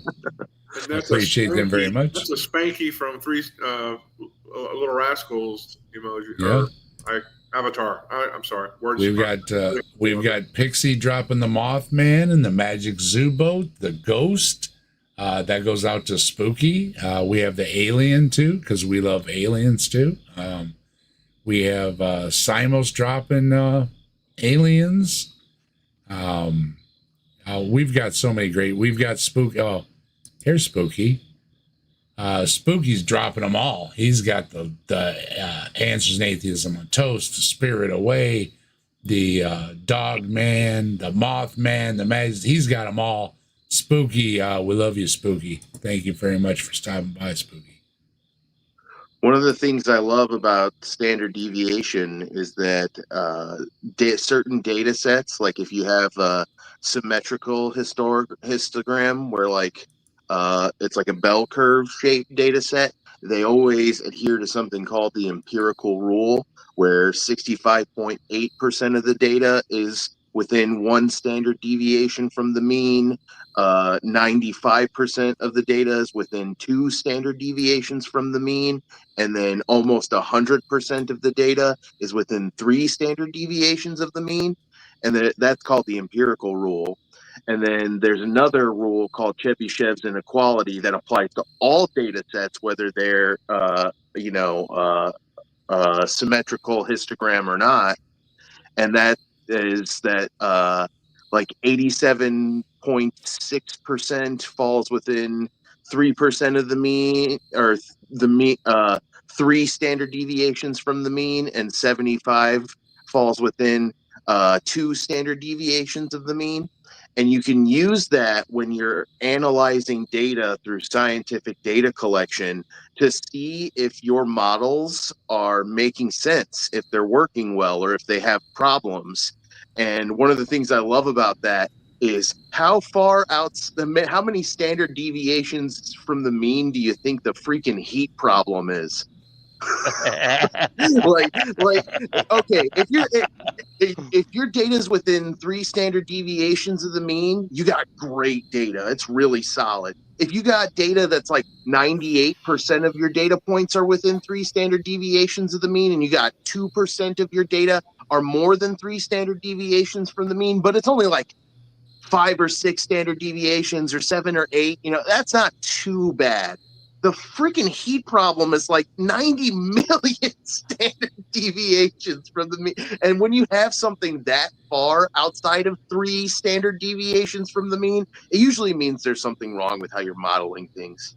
And somebody may be ducking in here to grab some fans out of my room. Go ahead.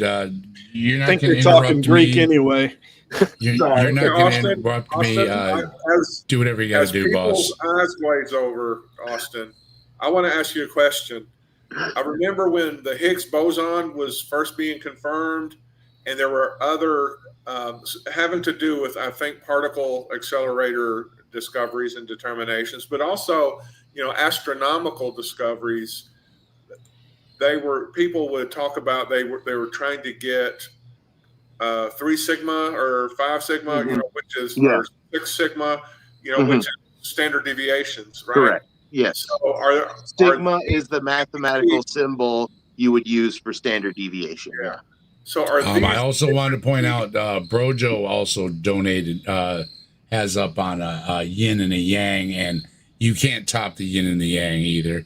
And I've also gotten a message from my boys asking about fans and asking about one of my son needed to borrow a couple bucks. Hey man, you've been helping me out with the roof. I mean, I owe you, so do not feel bad about asking me for a couple bucks. I mean, come on. I mean, my wallet is wide open to you. And anybody that would help me out, I'm more than happy to help out back. So cool. I kid you not, you were saying Sigma and I was writing Sigma presently on the paper. I love I'm the messing with Sigma some Greek. symbol. I'm trying to get my Greek my Koine down pack here. It's a little zero Filbert said it's a zero with a little hat. They have sent me the link for the song they made for me. Thank you very much, Filbert. I will add that to my collection. Thank you very much. But what I was going to ask Austin was, are those phenomena typically normally distributed, or do they have some other alternative distribution that they have to deal with in physics? Do you know? I believe that they are like most data sets. They have a trend, but there are outliers. And part of how you define outliers is, based on the data you do collect. You form a mean based on the points you have. Some of those points fall way outside of that mean, and the standard deviation is how you define that. As far as particle physics goes, I'm sure they have all kinds of problems I can't begin to understand. That is not one of my areas of expertise. I do know like astrophysics. Okay, I'm not a big particle physics guy. I know the names of a lot of particles. I know the basic theory. I'm not sure if I'm qualified to answer that particular question. Did my answer make any sense? Did that help at all? Well, my question had to do with whether the distribution of the data was a normal distribution in those kinds of cases. No is the answer. Yeah. And they have different distributions depending on the type of particles and forces they're talking about. But in all cases, they use 5 sigma as the qualification for a discovery or a reliable discovery. And I think in cosmology, they use 4 sigma for a reliable discovery. Sydney was asking which channel fans are they borrowing. I may need to change plans. I was on the Mighty Filbert the other day. That might have been the one they're talking about, Sydney. You might want to look up the Mighty Filbert. He is in the chat. Tilting Windmill, I believe, has put his channel link up too. So if that's the one you're asking about. Hey, Austin. So as far as I understand it, Scott, the way the Large Hadron Collider works is they take a freaking giant mile-long circuit through which they accelerate atomic particles and they smash them into each other. And their detector tries to pick up the aftermath, the scatter pattern of what happens after they smash into each other, which is really difficult to do in terms of both making measurements and mathematically interpreting the measurements that you make. But we have really sophisticated computers that can help us do it now. It's so complicated that, to the best of my understanding, when the hadrons break apart, that we don't really know that they're breaking apart. Correct. There's no way really to observe the breaking apart, but they can reform and have different clusters. And to some degree, we think maybe that the quarks and the gluons are separating, and then we might get different. But it's not observable. It's not something that you can see. Yeah, it's all theory. Yeah. I was just telling my son I gave him a shout out for all the hard work he has done at both of my sons. As you know, I have had this health issue. In the exact same week, I had an order delivered to put a new roof on my house. So in between all of my health issues, I've been having to, because my doctor says, don't you dare get up on that ladder. Yeah. I also have been back and forth on my phone with my sons on the roof, helping to finish up the side of the roof that was taken off of the garage in the middle of my going to the hospital. And they are all much appreciated. They are some great kids. And, without having to, so to speak, ask, it is understood that I need some help, and without having to ask, they said, hey, you let me know when I got to get up on that roof and give you a hand, Dad. And they are some good kids. Thank you very much for all your help. I really appreciate it. Yeah, Scott, I have looked at some of the images of the aftermath of these atomic particles smashing into each other, and it looks like an exploded firework. And unlike when I look at a biomolecule, and I can kind of be like, oh, these are nitrogenous bases, I'm looking at nucleotide. I have no idea what the specific things in that chart are. I know there's probably gluons and muons and bofidizons and all kinds of particles I did something right with my sons. They're good boys. I never have to ask them twice. If I say I need a hand with something, they say, when do you want me to come over? And they help me out. And I also want to give a shout out to my in-laws, who a lot of us have in-laws that we are, the jokes about the in-laws, but when times come down to it, the in-laws came through and they said, hey, you need to help putting your roof on, you give us a call, people coming out of the woodwork helping me out. And I appreciate it without having to ask, people offering to do things for you that don't have to. It really means a lot. And thank you to all you as well. So if you must have done something right, I must have done something wrong. I can't get my boy to do shit. Yeah, I must have done something right, for as big as a jerk I am, but my boys treat me all right. So, and like today, coming, my son came home and I said, I hate to break the news to you, but, the doctor tells me, the gallon of milk rule, don't lift more than a gallon of milk, right? So I can't use power tools, but I have bought all the stuff, so climb up on the roof. I've bought the ladders, I've bought the tools, I've bought the air nailers, I've bought all the equipment. I will tell you how to do it. Ask repeatedly, but sometimes it pays out to have all the stuff ready for somebody if they are willing to pull the trigger. And hey, how do you do this? This is how you do this. And a shout out to YouTube and all the roofers on YouTube that give all the pointers and the tips.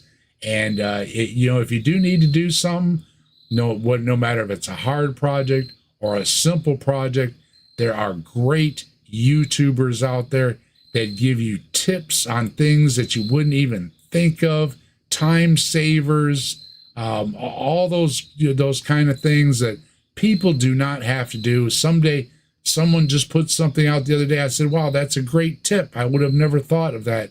And they put out a short, just out of the goodness of their heart, to help somebody out, you know what I mean? And save them a lot of time doing a project, And to all the great YouTubers out there, you do a great job. You're unsung heroes too. So thank you very much. One of my favorite examples of that, Dave, is there's a video a guy made where he programmed organisms and they evolved. and it's the only video he's like ever published on his channel. Like years later, still, it's the only one. It's got hundreds of thousands of views at this point, and it's brilliant. Yeah, these people that do things, they just, hey, this is a, and it could be anything.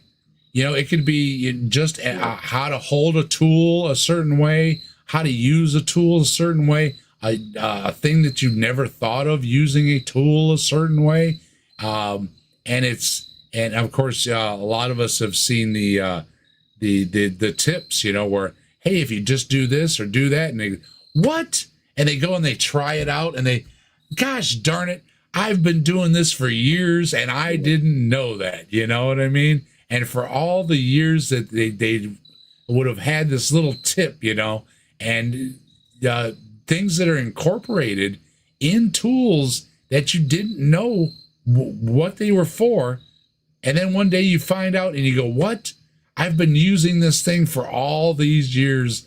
And I just, somebody just told me, hey, if you flip this thing around, or you use this hook, or you use this hole, or, you line this up with this, or something I just learned doing the roofing, most of your roofing knives are 6 inches. Well, guess what? Yeah. Most of your cuts are 6 inches. So if you just flip your knife around the other way, it's got your 6-inch measurement for you on. And it's like, well, who would have known that unless somebody tells you, and it's really appreciated. All the people that do all those great things. Oh, come on, Dave. Thank you for saving us. I carry my ruler with me everywhere I go, and I'm always measuring stuff. Come on. Unless you have committed like Adam Savage and you've tattooed your ruler on your arm, then you're not committed enough. Yeah, that too. Yeah. Hello, John. Good to see you. John's another great friend of the channel, and thanks a lot, John. Thanks for checking on me, and I am back, and it feels good to be back. It really does. Hey guys, So I need to duck out. I have to get up early and take care of the grandkids. And thank you for Scott stopping by, Scott. Physics mysteries of the universe, and you're skipping out on them. That's right. Scott's been another great person that's checked on me and my health and everything. And thank you very much, Scott. Your friendship means a lot. We're all thrilled about that. We were worried about you for a while. Thank you. Yeah. Talk to y'all later. You have a good evening. Bye. Thanks, Scott. And don't forget, Scott and a lot of the folks you see here join us every weekend for Saturday Night the Atheist. Now, we've had some interruptions. We had the ARC protest this summer. We've had health issues. We've had different reasons that I had a good streak going, and it totally got ruined on being there every Saturday night for Saturday Night at the Atheist. And I want to thank Mike and Scott and everybody that took over the reins of keeping Saturday Night at the Atheist going when, for various reasons, some of us couldn't be there. And thank you very much for doing that as well. Of course. And we will, this Saturday, we do have plans for our 1-year episode, and we are going to be revisiting Wayne, who is a favorite on our channel. We love Wayne. Wayne has some peculiar ideas, but we appreciate Wayne's ideas. We appreciate the way the effort Wayne puts into his content. He has put out a lot of content on his channel, and we do lightheartedly poke fun at some of the folks that we've had on our channel, but we do appreciate, the effort they put in behind their content. So whether we agree with you or not is not the point. It is not. And whether we lightly maybe make fun of you a little bit, we do appreciate you putting out the content, because without you putting out the content, we wouldn't have our own content. So we do appreciate the people that put out content as well. And yes, Wayne Hilborn is a 3-4 times now we've had him on the channel. We reviewed his content, and he does have his own his own ideas about reality and stuff. But, without people's views about reality for others to examine, you can't decide if they're right or wrong. So if you do have your own insights about things, whether you think you're right or wrong, or Einstein is right or wrong, or who's to say unless somebody can examine them, right? So please keep it up, all you YouTubers out there. Now, some of them we've had a few run-ins with, like our friend Brad, but others we do appreciate your insight into your content. So appreciate you as much as anybody else. Thank you very much. Yeah, some people can be a better sport about it than other people can. Indeed they can. Well, let's see.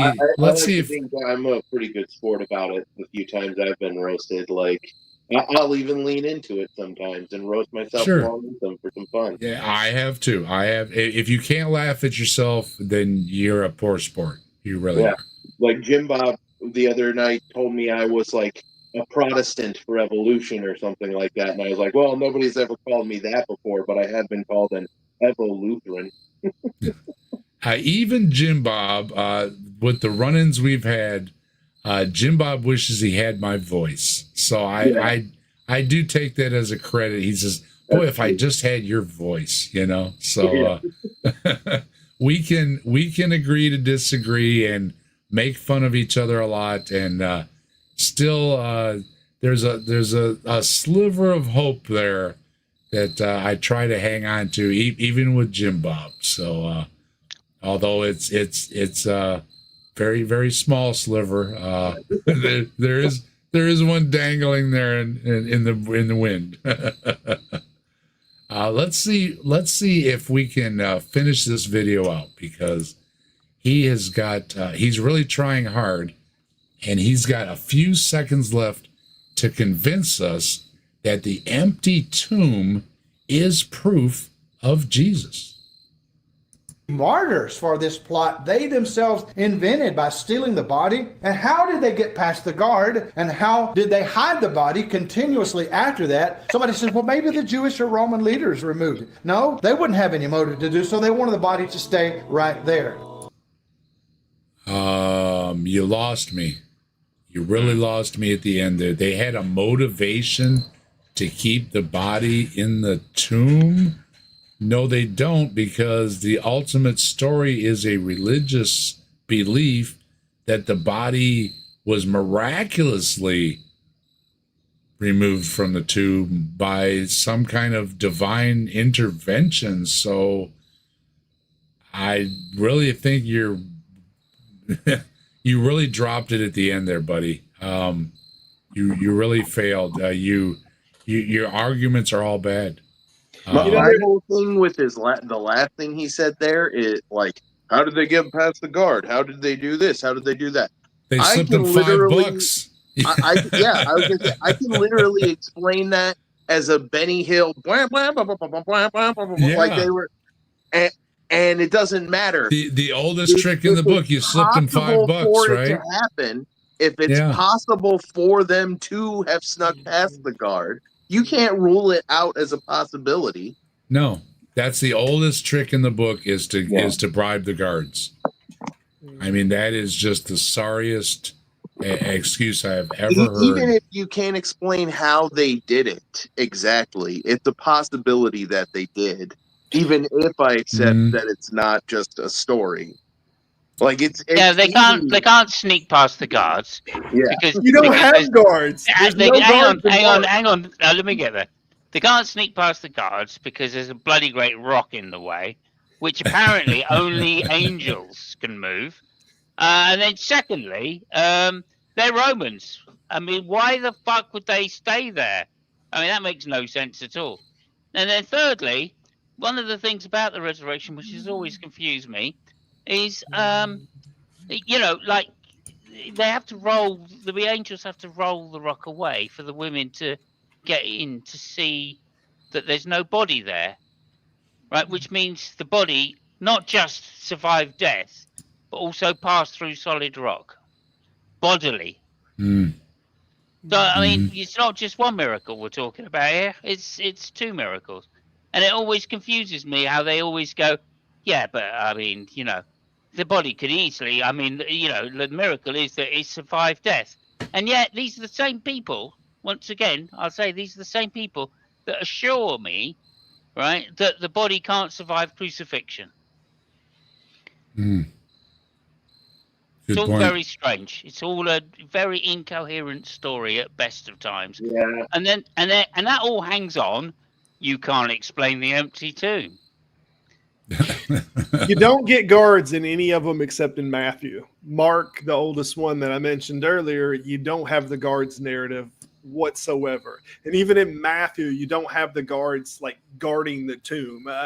It's not like they're just standing there waiting, even in that one. But again, Matthew's the most embellisher of all of the gospel writers. So there are no guards. This is just an extra layer of narrative that they've thrown on there. Well, how would we have gotten past the guards? Bullshit. Yeah. Yeah, it's really terrible. I was looking forward to a good argument, and he threw out the worst possible arguments that he could possibly find. I don't think he even tried to even find a good argument on that one. And looking around, also knowing how stoic the Romans are, right? I mean, there's no way they're going to send guards. No way they're going to actually pay for guards to stand outside a tomb of somebody who they've just killed. Yeah. What do they care if you wanted to? No fucking sense at all. No sense at all. Well, I don't know. It's possible, like I said, that the guards stole them. He mentioned that briefly there at the very end. He's like, why would the guards have taken it? Some people say, and that's what I alluded to earlier, that there is some suggestion that the guards might have stolen the body to make sure that this wasn't made, a kind of religious icon of sorts. Yeah, that's ironic, isn't it? Considering. Yeah, the numbers. Yeah. The numbers are just what possible reason could they have? Well, they have untold reasons, and as far as the oldest reasons in the book, a couple bucks. I mean, what difference does it make to the guard if he made a couple bucks? And it was $20, it was $100, it was $1,000. There's a price that everybody has, and saying that they're a guard doesn't mean anything because a guard can be bought off. Plus, if the guards are there to start with, and I'm not saying they are, but even if there are guards there, they don't understand the motivations of this. Even if they got put on this detail, they're like, what the fuck? We're guarding a body. Why are we guarding a body? He's dead. So this makes no sense to them whatsoever, even if they are guarding it. So would they easily be bought off for something that they don't understand as a security issue or anything of the sort? They don't understand the religiosity of it or anything. It's completely stupid to them to guard a dead body, and somebody offers them a little money. Ironically, of course, if they knew the future of Christianity, it would make sense then. Sure, it would then, if they knew what this would have turned into.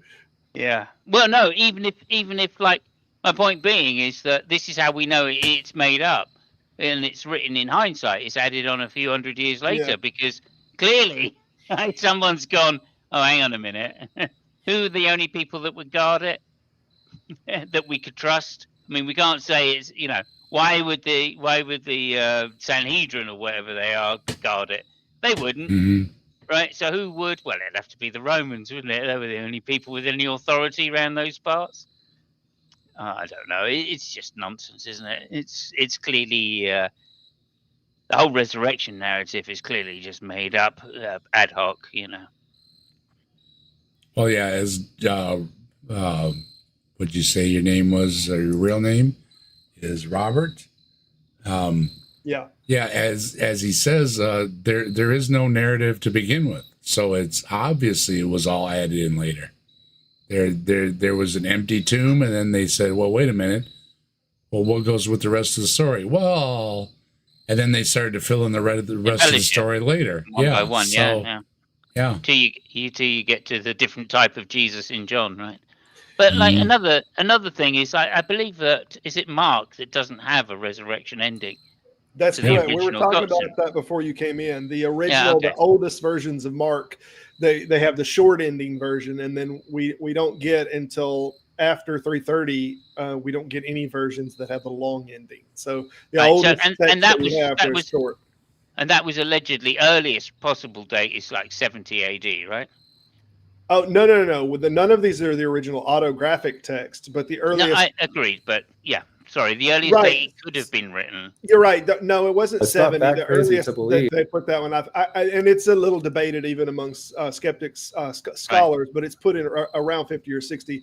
But most Okay. scholars in all categories It's not believe that it is crazy to post-temple, believe or it's that there's pre-temple. something outside of Mark, nature. not the others. If the only alternative. Yeah. Sorry, I clicked the wrong button. I see. So even that's like 20 years later, right? That they're making up stuff about this potential. Basically, hero it's about or 20 years godhead, at least. and they still can't even get it in then that he was resurrected. Right. Well, we've got another one, a quick one to look at. This gentleman here is asking, which is crazier, belief or unbelief in God? Christian professor answers.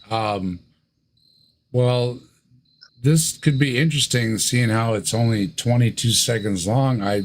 I don't remember this video offhand, but I'd really like to see what he's got to say. And which is, well, these pills are really getting to me.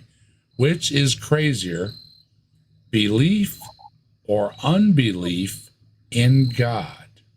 Well, yeah, that's crazy. Kind of a loaded question, isn't it? Let's see what he has to say, and I'll see if I can get rid of these hiccups while he's saying it. It's not that crazy to believe that there's something outside of nature if the only alternative is something even crazier, that nature had to break its own laws to make itself when there was nothing to make itself from in the first place. It's kind of implying, well, that's probably an even bigger stretch than believing in a supernatural being. What? Yeah. It won me over. I'm convinced.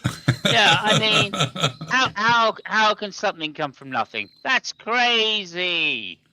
That's crazy. Austin, that's crazy, isn't it? How can God come from nothing? Oh, crazy! Yeah. Well, obviously God. I have to listen to that again. We're going to give this another shot. Let's try him again. I might have been hiccuping in the middle of it, and I might have missed it. So I want to be fair here. So let's give him another shot. It's not that crazy to believe that there's something outside of nature if the only alternative is something even crazier than nature. There's nothing crazy about thinking there's something outside of nature. Okay. I agree with that Nature part. had to break its own laws to make itself when there was nothing to make itself from in the first place. Nothing. There was nothing To make there. itself, even though there was nothing to make itself. Well, if you're breaking the laws, then there's no laws to break. I mean, it's wild that the laws of nature and reality can break themselves to make God first, and then God can break. All you've done is double the number of times you have to break the laws of reality and nature. Yeah. I just want to say, God can break the laws of nature. I've heard That's this. no problem. I've heard this argument and so many like it. And what's crazy to me is, and most Christians don't know this, that the first time this something from nothing was ever posed was like 170 AD. This was after the beginning of Christianity. There was no ideology inside of Greek or Hebrew that was ex nihilo, that was something from nothing. They didn't have those concepts. So we didn't get this until after the beginning of early Christianity, after after about 170, if I'm not mistaken. This is where we first get the introduction that that the universe, or the cosmos with a K, that from their Greek, that it came from nothing. That's just a term they used for the world. But there was not. But if you look in every single religion before that, there's no such thing as this ideology. The Greeks even had a term that they said nothing comes from nothing. No philosopher, no one thought that nothing came from or the something came from nothing. And whenever you have this in the Old Testament where God creates the earth, he looks upon the water. So the water was already there. You already had mass at the when God started in Genesis. And then when he creates the man, he does it from the dust. When he creates the woman, he does it from the rib. Nothing comes from nothing. And this was not even a doctrine until about 170. And now they're trying to push that doctrine that they've come up with onto the scientific consensus and say, well, yeah, they think that everything came from nothing. And that's just not the case. And it wasn't even the case in their own historical record that people believed that. So, well, yeah, even Taco goes through that. That's one of his arguments, is that everything comes from something. No matter what it is, there's always something. Even if you go to God, it comes from God. So there's always something. It's never a nothing. And you know what? I can just so where they're getting it from, I don't know. I can be completely agnostic about all that stuff and just say, oh, I don't know. I don't think it was God, though. And I'm still making less assumptions than you. So how can it be crazier for me to have a set of beliefs that's smaller than yours? And the precise belief that it's smaller than yours by is a deity that you can't justify. Both positions are something come from something, and one is saying, I don't know what the something is, and the other saying, I do. Let me tell you about Jesus. Right. Yeah. And that's all it really is. That's their motivation, though, isn't it? For insisting that atheists think that something comes from nothing, right? Is that if every time they must have spoken to an atheist, the atheist must have gone, yeah, parsimony says that it's better to say, we don't know what it is, and that something is probably natural, right? That's all, because we have experience of natural stuff, so it's probably better just to say it's something natural.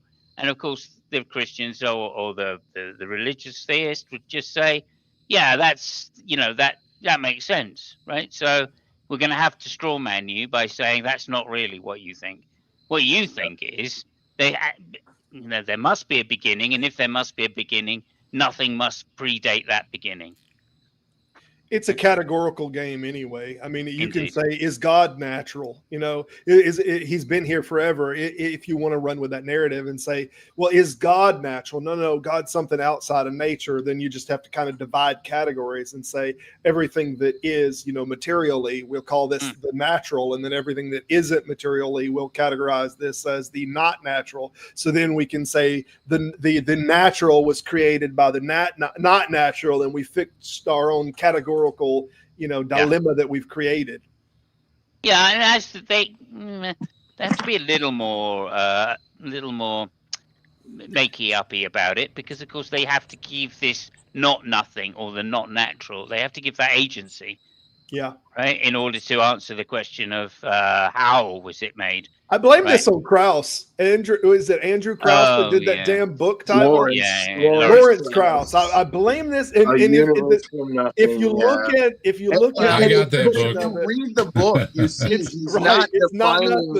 he's not defining nothing as the absence of anything. He defines nothing as the vacuum of space, which is actually full of quantum particles. You don't even have to read the book. He does it right out the beginning. Yeah. I mean, he shoots the title down right at the beginning. Yeah. I'm just saying, I to some degree blame him that he has thrown this easy to grab straw man up for Christians. They believe something from nothing.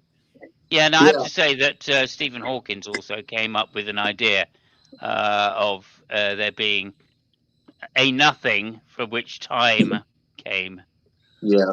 Right. And that was back in the 70s sometimes. I think Krauss was in the tradition, but like Stephen Hawkins was well known for being a troll. I mean, absolutely.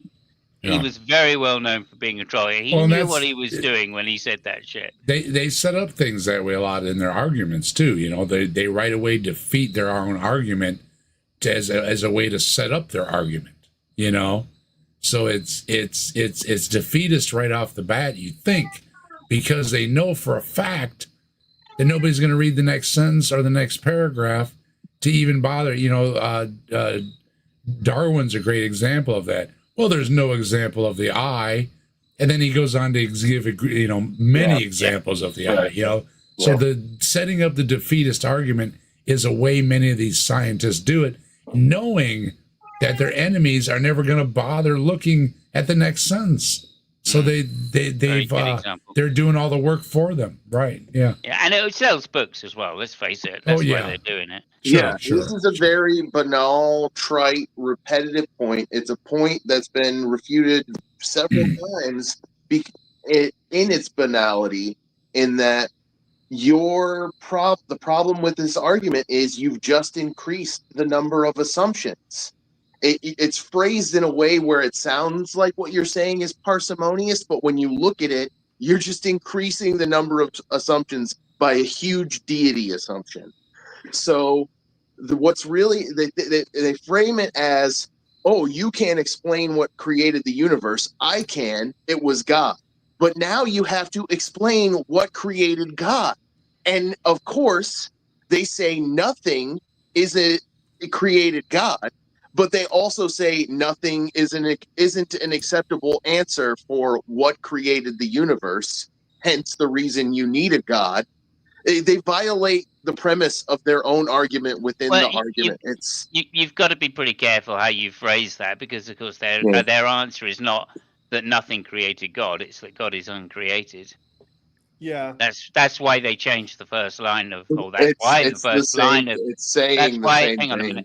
Hang on. That's why the first line of the cosmological argument is everything that begins to exist has a cause. Right? Because they're special pleading right out the gate in saying that God is uncreated. You know. There's some great comments in the chat too. I didn't want to dismiss anybody's comments. There's a lot for me to go through, a lot for my eyes to follow. But excuse me again, Dave is high. Okay, so. If I'm missing something, forgive me. I will try to catch up to it eventually. But standard deviation always with the great weight. I thought we atheists were angry with God. Was there a memo I missed? Yeah, that's that. Yeah, and I bring this up quite often. And thank you, standard deviation, for reminding me. We're gonna run. This is a quickie, so we're gonna run him through one more time, and give him his final say. I don't think he's saying anything, but we're gonna give it. I'm gonna give it one more. As high as I am still trying to give you the benefit of the doubt. So let's run it all the way. It's only 22 seconds. So let's go through the whole thing. And then we'll give our final word on this before we give him the boot. It's not that crazy to believe that there's something outside of nature if the only alternative is something even crazier, that nature had to break its own laws to make itself when there was nothing to make itself from in the first place. It's kind of implying, well, that's probably an even bigger stretch than believing in a supernatural being. Wow, that's 18 seconds. He managed to get so much straw into that dummy in 18 seconds. And can I just say, it takes a real professor to do that. Yeah, and he even spared himself the last 4 seconds by putting a picture up. I will have to... Okay, well, I gave you the benefit of the doubt, and you know what I'm going to do? I'm going to bounce it, because that was terrible. I don't have appropriate gaydar, so to speak, so I can't speak to that subject myself. But if someone in here that's gay, if they got some gaydar, if they got a comment on what they think was going on with this gentleman, and being gay is fine. Absolutely. Be as gay as you want to be. Absolutely, but inside of the church, obviously, there is some tension that is regularly created inside of that. So, well, let's give the next one a chance while we're at it. Atheists hate science. Now here again. Oh yeah. Oh yeah. An atheist doesn't believe in God. Okay, it doesn't mean they know any science or they like science or they hate science. But this person is convinced atheists hate science. So let's give them an A. Let's give them the a irony, right? You believe in science? Yeah. Okay, so scientifically, it is a consensus that life begins at conception. And do you know why that is? That's not. That's no. There's no. When life begins is open for debate. That's. Well, I'm guessing you could say that sperm is alive, right? Right. That there's a difference Yeah. between a scientific consensus and a legal consensus for the judicial system. Oh, yeah, that as well. So yeah. that's two very different things. Well, so and might when he say- says something with it right, like he's poisoning the well right off the bat. Oh, I mean, he already poisoned the well with the freaking title of the video of Atheist. Yeah. He's already poisoned the well by wearing that hat. That too. That's just untrue. Yeah. So, okay. See, there you go. I like her. That is just we're gonna give her another listen. I like her. She's In all science. right. Okay, so scientifically, it is a consensus that life begins at conception. And do you know why that is? No. That's just untrue. Yeah. I like her. Yeah. Smart. I like her. She spoke up. Good for you. Good for you, ma'am. I'm presuming it's a ma'am. Good for you. Let's see what she has to say. So, okay. What's your degree, man? I don't have a degree. Scientist? No, I don't have a degree. Then how can you say what? You don't have a degree. Well, you don't need a degree to say what's alive, but I mean, or to say the main thing is he's making a claim about what the scientific consensus is based on what? Yeah. Did you read this in a scientific journal about the consensus, Yeah. or where the hell is he getting this from? That's true. From apologetics videos on YouTube. I'm guessing it's Catholics. Straight away. That's As an soon as appeal to someone authority. says At conception, I'm An going. appeal Oh, to it's a Catholic authority thing. Dude fallacy. started Fallacy. with all scientists believe, and now he's telling someone else that it's an authority. Yeah. I love it, man. The irony is Well, amazing. This person has a degree in science, so they are pushing back with their degree. So okay, And all keep right. in mind, this is probably just a person just living their everyday life. They're going somewhere. They're not somebody who had a freaking debate script Degree in science. prepared like this guy does, who hasn't who has been sitting behind a computer and editing this to make it look as bad for them as possible and as good Yeah, for him as possible. It's only 32 seconds, so it's got to be it's got to be edited very heavily. Okay, perfect. What's the scientific method? What's the scientific method? Yeah. What's a non Yeah, sequitur? he's all over the map. He's doing the classic creationist gish He gal. just said he isn't a scientist. He doesn't know anything, and then he's going to throw out what's this? This is a Jim Bob tactic. Yep. Yeah. It's only, What's the 16 scientific seconds method? left. Let's hear this guy. I'd love it. Scientific. Yeah, use experimentation. That's what the scientific method. Oh, so what is it then, buddy? Yes, it is. You use experimentation. He draws a circle. Did he actually publish this? The scientific method for dummies. Yeah. She was right. Okay. What was the part of the purpose of the scientific video? method. He didn't even come to any conclusion. There was no. Yeah, it's really bad. Let's try it again. Let's try. Let's. I'm pretty sure you can't start an experiment in that process. He didn't even establish that it was an atheist that he was talking to. You're right. Yeah. No. So he's like, atheists hate science. He didn't. let's There's break it nothing was down. Let's established let's break it down. Okay, here we go. We're gonna break it down. All right, we're gonna let's see what he starts out You believe with. in science? Okay, so scientifically, it is a consensus that life begins at conception. And Do you believe in Wrong right off science? the rip. And Wrong then right he off the rip. says that's a scientific consensus Yep. that life begins at conception. Well, science isn't about life. Science is about a lot of things. Biology is about life. And Yeah. biologists have no consensus about when a human is a human. But if they Yeah. did, it'd be closer to like 3 to 5 years old. Right. So he's throwing out that science is about life when you can have many fields of science that are not about life.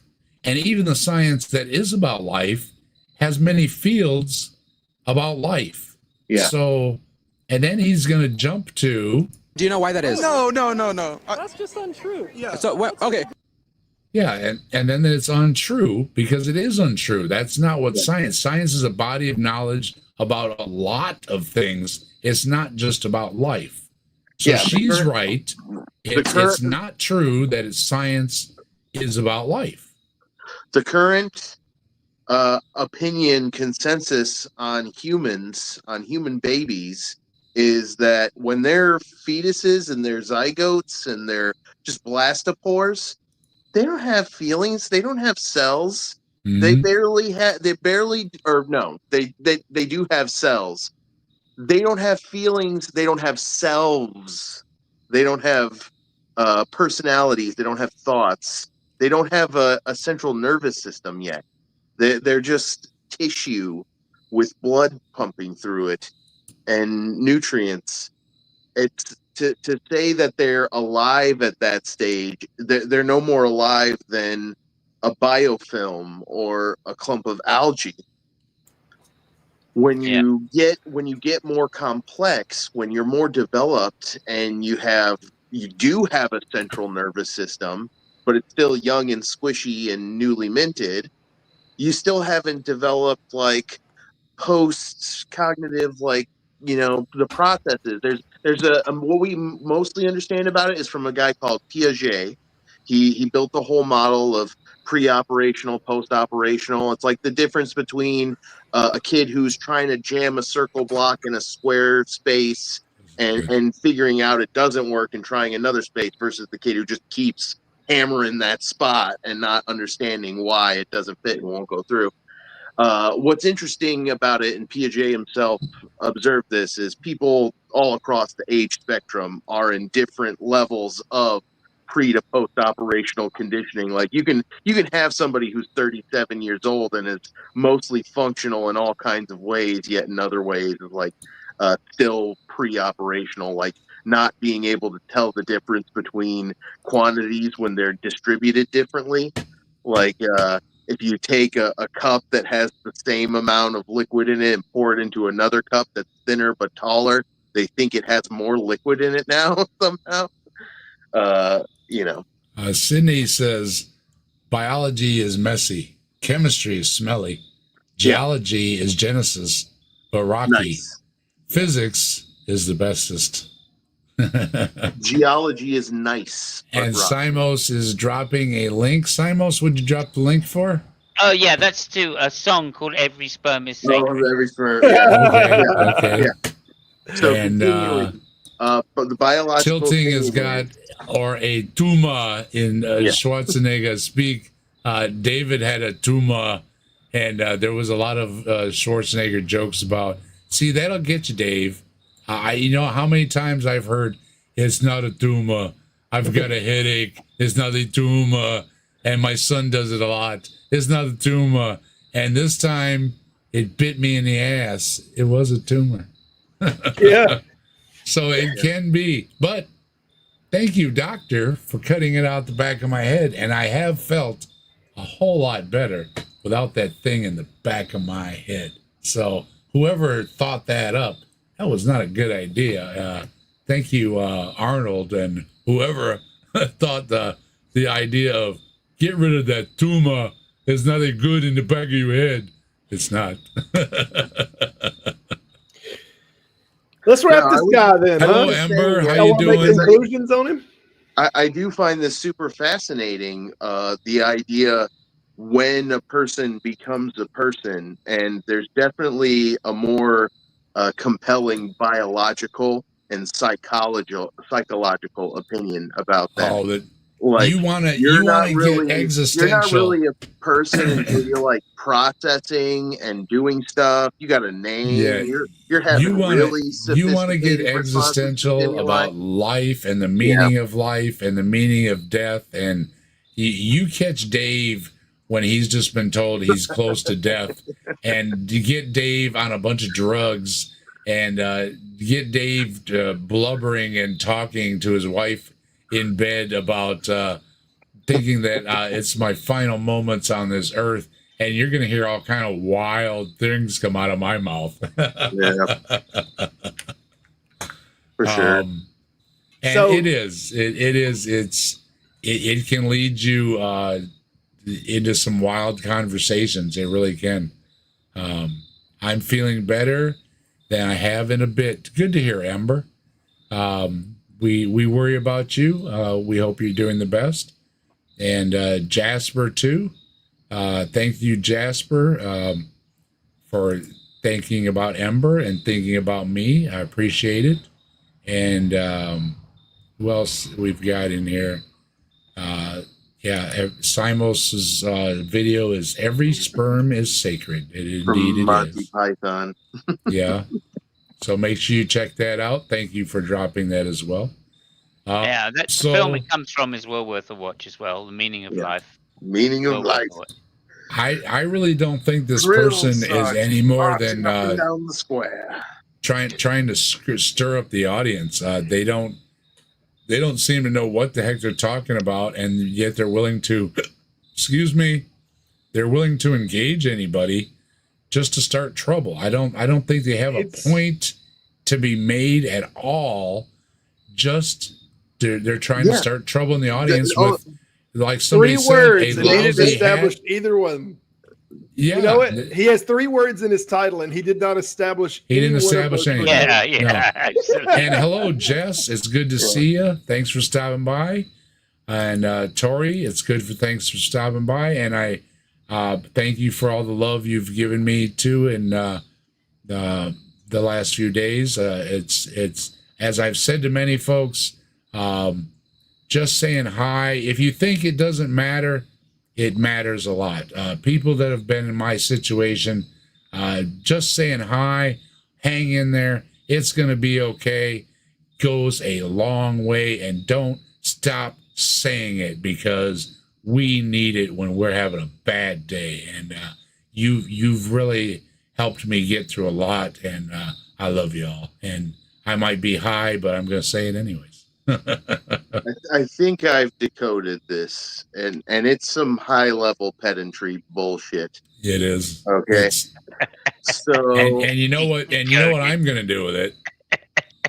You know what I'm going to do with it? I'm going to delete it, because this guy hold on before you do is just trolling the. You go ahead. Oh, go yeah, ahead. Let's Go ahead. talk about it, because here's what's happening.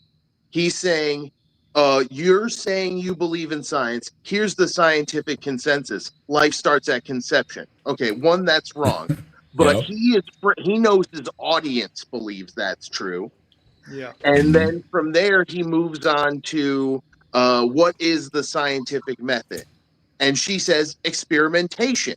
It's a correct answer. It's a really good answer. It's a good freaking 1-word answer. She took the entire freaking scientific method and boiled it down into 1 word, because she's actually trying to communicate. She's actually trying to make something people can understand. He's being a pedant. That's why he ends on the picture of, oh, this is the whole scientific method. She should have spit off every one of these words in this exact order, explaining this exact chart, this exact abstruse chart, when really the scientific method is one of those things where there's no one actual scientific method, and at the same time, there's many dozens of different scientific methods. Like, I have a chemistry textbook, a microbiology textbook, a biology, immunobiology textbook, and they all have slightly different versions of the scientific method in them. The chemistry textbook, it has observation and experimentation as the first step, whereas the biology textbook has just observation as the first step, and then has experimentation later in the third step. In the chemistry one, it has experimentation in the third and first step along with observation. So there's all kinds of different ways you can model the scientific method or scientific methods, and all kinds of different ways you can explain what it is. And she chose a very efficient one, and he is dishonestly presenting to this to his audience as she rejected the consensus. Oh, and look, here's her really dumb definition of science. She only gave me one word instead of explaining what all of science is to me, like I'm a freaking master's level science student. Really, Austin, I wouldn't get too upset about it, because the whole thing is that he brings up science. This isn't about science. This is about definitions, which is not something that's defined by science. So this is a definitional disagreement, if anything. So if we have a group of people that says this is the definition, and then we have that defined definition, that has nothing to do with science. There might be a scientific group that says we want to categorize things and create the criteria for something to fit inside of that definition, but that's still a definitional conversation. It has nothing to do with the methodology of science or anything. It has to do with definitional categorization. And Precisely. We used to have, in the Hebrews, they called nephis. They would use the term nephis, which meant to breathe, and they would use it regularly to represent life. So the ideal of the Hebrews was that if something breathed breath, if it sucked in a breath, that it was alive. But outside of that, it wasn't alive. So things like fish wouldn't even categorize as alive, you know. And then the guy says, he starts with life, not human life. He never said human life, never said anything about it. The scientists believe life is. Well, then is bacteria alive? You know, because it's not birthed at all. It's a divided cell. Then that doesn't meet that category.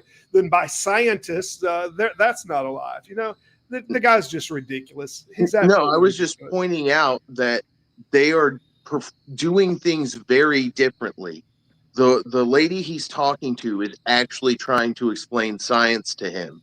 She is at least somewhat presuming he's operating on some she level said she had a degree of good faith, of like intellectual honesty. This guy is just here to capture something on a video that's who knows how long, that he caught this little 32 seconds of, to portray it for an audience of ignorant laymen, sound bites, people who are atheists do hate science. This person didn't even know what the scientific method was, and they disagreed with the scientific consensus on when life begins. Atheists hate science. Boom, checkmate. So this is and it's a completely asymmetrical method of what's going on here. She is an honest person. This guy is like an intellectual hitman. He's a monster with the shows up to a checkboard. Go ahead, Simos. Slam on him. Yeah, I was just going to say, I mean, all of those points that you made there, Austin, absolutely perfect. And likewise, Robert. I just want to draw a parallel with him and a dishonest grifter called Ray Comfort, who does exactly the same thing by going up to people and saying such stuff as like, "Have you ever told a lie?" And they go, "Yeah." Well, that means you're a liar. Yeah. Right. And you're like, "What the? That doesn't follow, right? Just because somebody has told a lie doesn't mean that he is a liar." That's the first thing, because I've also told the truth. Yeah. So does that mean I always tell the truth? No, it I'm doesn't. a truther.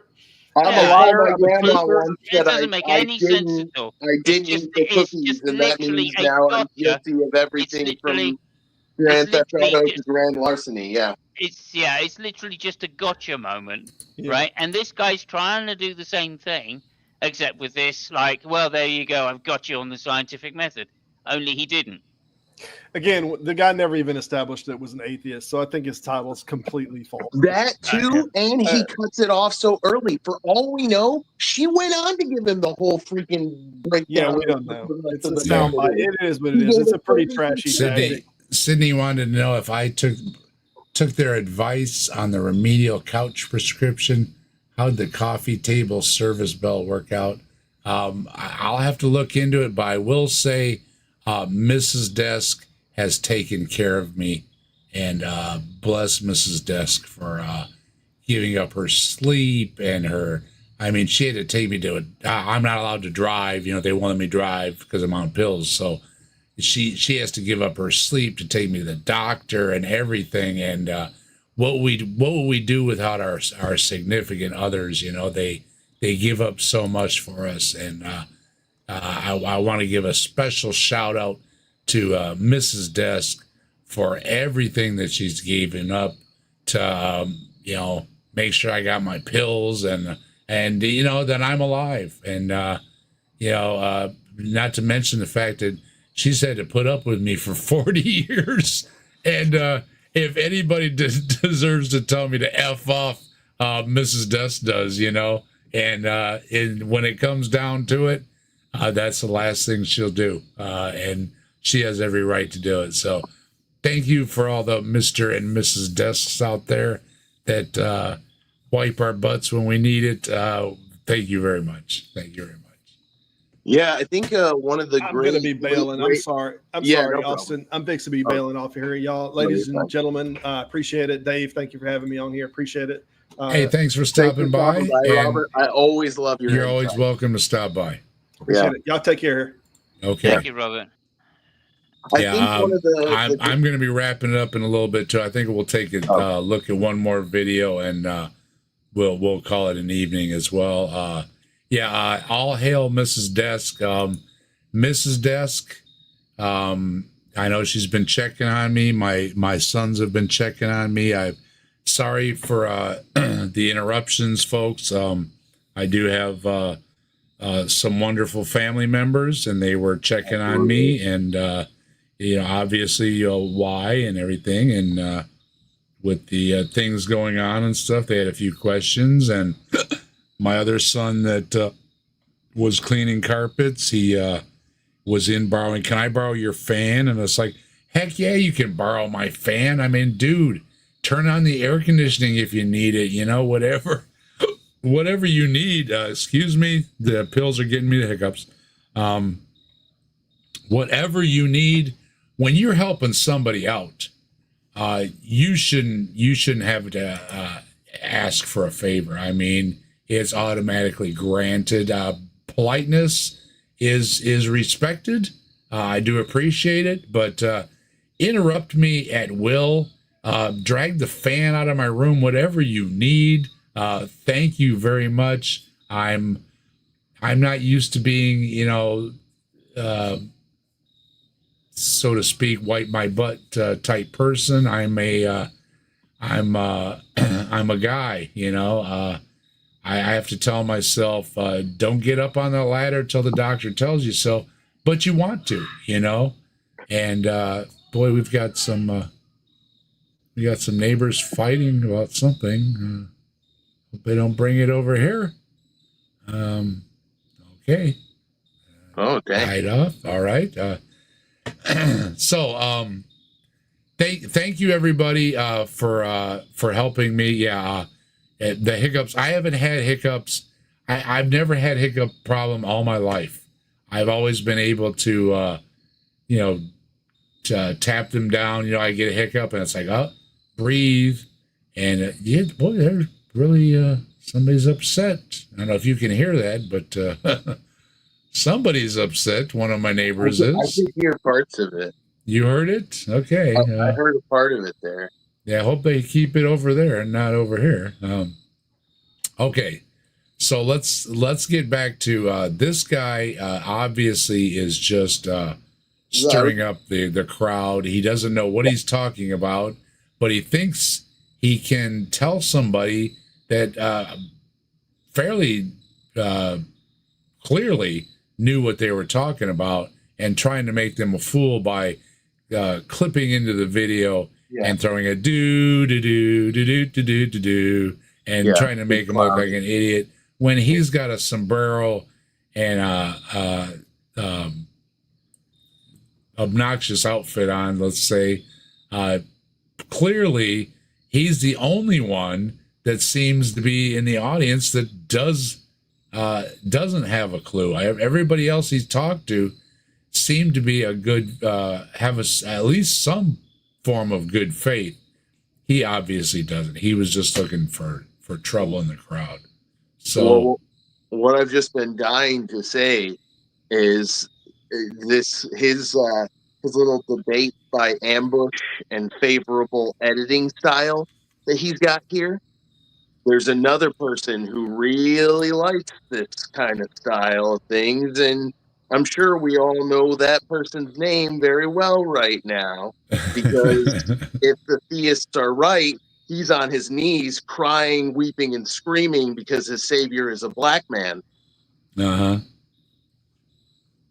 And he said that if he saw that his pilot was a man who looked like his savior, he wouldn't trust that. Yeah, he said a lot of stuff like that. I do want to give who look like his alleged savior. I do want to give Justin a shout out. He does a great job on the Bible. He knows the Bible very well. Yeah. Hello Ryan too. Thanks for stopping by. I saw you earlier. I wanted to say hi. Zervok. I am not a murderer, as I don't murder very often. Well, good for you. The hiccups, the medicines do give me, and I've been, come 11:30 my time, I've got this pill that really gives me the hiccups. So before I take that one, we're going to do one more video. I did get an early start tonight, and because I wasn't sure how things were going, I wasn't sure what condition I would be in, what condition the stream would be in, or how high I would be, or if I would be even coherent. I hope I've been doing a pretty good job. I appreciate you guys hanging in there with me. I appreciate everybody that's been on tonight, Scott and Robert, everybody joining in. Even though you had to duck out, I appreciate you being here. Mike, I'm not sure what Mike had going on tonight. I can't follow everything because Dave is high. And if you haven't been high on prescription drugs, it's a totally different high. People think that you're stupid on street drugs. No, you're not. You get just as stupid on prescription drugs. I mean, they totally take you to other places and other emotions you didn't even know you had. It's a really weird thing that chemistry can do with your brain. It really is. And then you don't know if it's your brain or if it's the drugs or if it's a combination or neither one, or you're trying to figure things out. So I appreciate everybody that's hung out with me, everybody that's been understanding with me, and let's see if we can't find us one video here that we can wrap the evening up on. And I hope everybody's had a good time, because I see one of my favorite people in here, Brian Cox. Brian Cox has a level head on his shoulder. He's a great communicator. We were talking about people like Bill Nye and other science communicators. Brian Cox, for as brilliant as he is, I think he does a fantastic job at communicating science to the lay people. So I think we'll finish out the evening with some Brian Cox. He's got a 52-second video, and he's going to talk about why he doesn't believe in God. And, I was talking with, I was on the Mighty Filbert show, as I pointed out earlier. Thank you for having me on. Thank you, Neil, the 604 Atheist, and everybody else. That, oh, hey, Dave, we want to know how you're feeling, how you're doing. Come on and talk with us, And, the community on YouTube, I love you all. And this is not the drugs talking. I really do. I think going to the doctors has done me a lot of good. I think taking the drugs has done me a lot of good. I think the surgery has done me a lot of good. I think science has done me a lot of good. I think the everything's done me, but more than anything, just talking with people, I has done me so much good. When I was in a bad place, when I was in a good place, when I was in a high place, when I was up, down, backwards, sideways, Joe having me on, and a couple times I heard Joe chuckling. He was chuckling at me.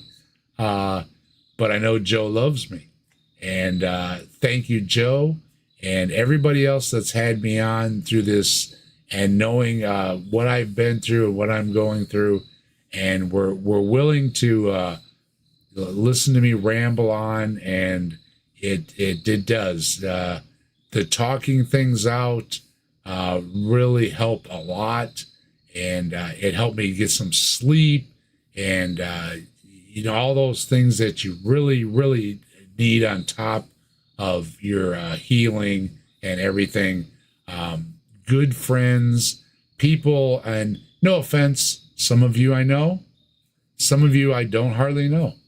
And it doesn't really matter. People who are my vehement enemies, political enemies, and everything, wishing me well, checking in on me, giving me messages, giving me emails, giving me discords, giving me phone calls, stopping and seeing me at the hospital. My friend, who I got to see get married the other day, was in the middle of arranging his wedding. I mean, the dude had a lot on his plate. I mean, as any of us who have set up a wedding know, there's a lot to do. And he dropped everything because he's my dear old friend, and came by the hospital to make sure I was okay. I mean, you can't ask for anything. That is priceless. It is priceless. Thank you, my dear friend. I'm glad everything went well for you. I'm glad you had a good wedding. May you have many years of happiness to come. Again, I want to say happy birthday in the heavenly realm, so to speak, to my mother. We miss you, Grandma. My mother, not everybody has a great mother. I don't want to talk about mothers. I don't want to talk about fathers, grandparents. Some of us had good ones. Some of us had bad ones. I was very lucky. I had a good grandma. We call her Grandma. I had a good mother. She was a good mother. She was a good grandmother. She always took care of us. She always kissed our boo-boos. All the things that you expect from a good mother. And the world needs more of these kind of people. And in this crazy world we're living in, where people are attacking people over nothing, it is so heartwarming that there are people out there that will go out of their way to say, hey, how you doing? You're gonna be okay. And I wanted to say one more time, because I haven't said enough, and I don't think I could ever say enough. This was the nurse at the hospital, and she felt kind of bad because I didn't remember her name. And I said, don't feel bad. I don't remember most people's names, even when I'm sober, right? But during this whole mess, she made sure to write down her name. She was one of the ICU nurses. Her name is Laura, Alura,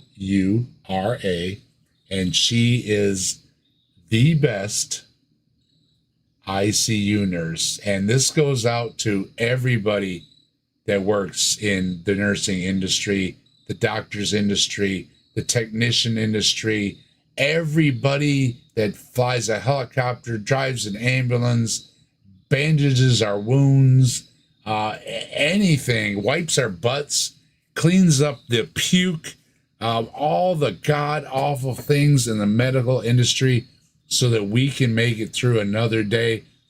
Thank you to everybody. You rock. And this one really, really deservedly goes out to you. You rock, let's rock with the fire in our veins. Rock on to the skies, to the thunder and rain. All hail Bigfoot, the legend, the king. He walks among shadows, the wild spirits sing.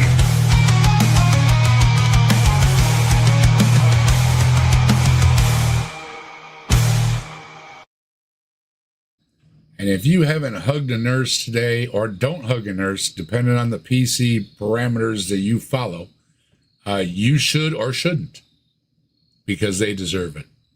So let's take a listen to, and I think I've thanked everybody. Remind me, I'm a little high. Did I thank everybody? Simos, Austin, did I? You Yeah. think I've covered everybody? Did I so. thank you as well, Austin and Simos, for checking on me? Thank you, fellas. Yes, you did. I love you too. Okay. Yep. Right back at you, Dave, for sure. All right. Well then, and don't forget, we will be gathered here for 1 year of Saturday Night at the Atheist. I hope everybody can join us. The link will be out there.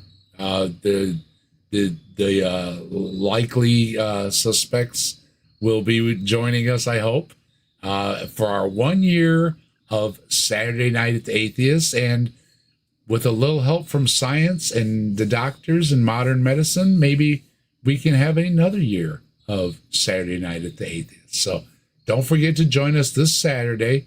Maybe we might start a little early. I'm not sure yet. Depends how things go. Maybe we'll start a little early to celebrate the 1 year thing. And everybody, I saw Ember coming through the chat too. Don't forget, Ember's got Ember's going full time these days. So make sure you're checking out Ember's streams, supporting Ember. Ember is supporting herself. So every view counts. Help out Ember with some views. And I've seen some other people that are doing a lot of things full time. I saw Chris from the Daily Atheist Show was on with Bree, who is also doing, I think, full time recently as well. So make sure you support out Bree at HiveSci. Bree's doing Charlatan's Web now, and Bree is also Saturday mornings with HiveSci.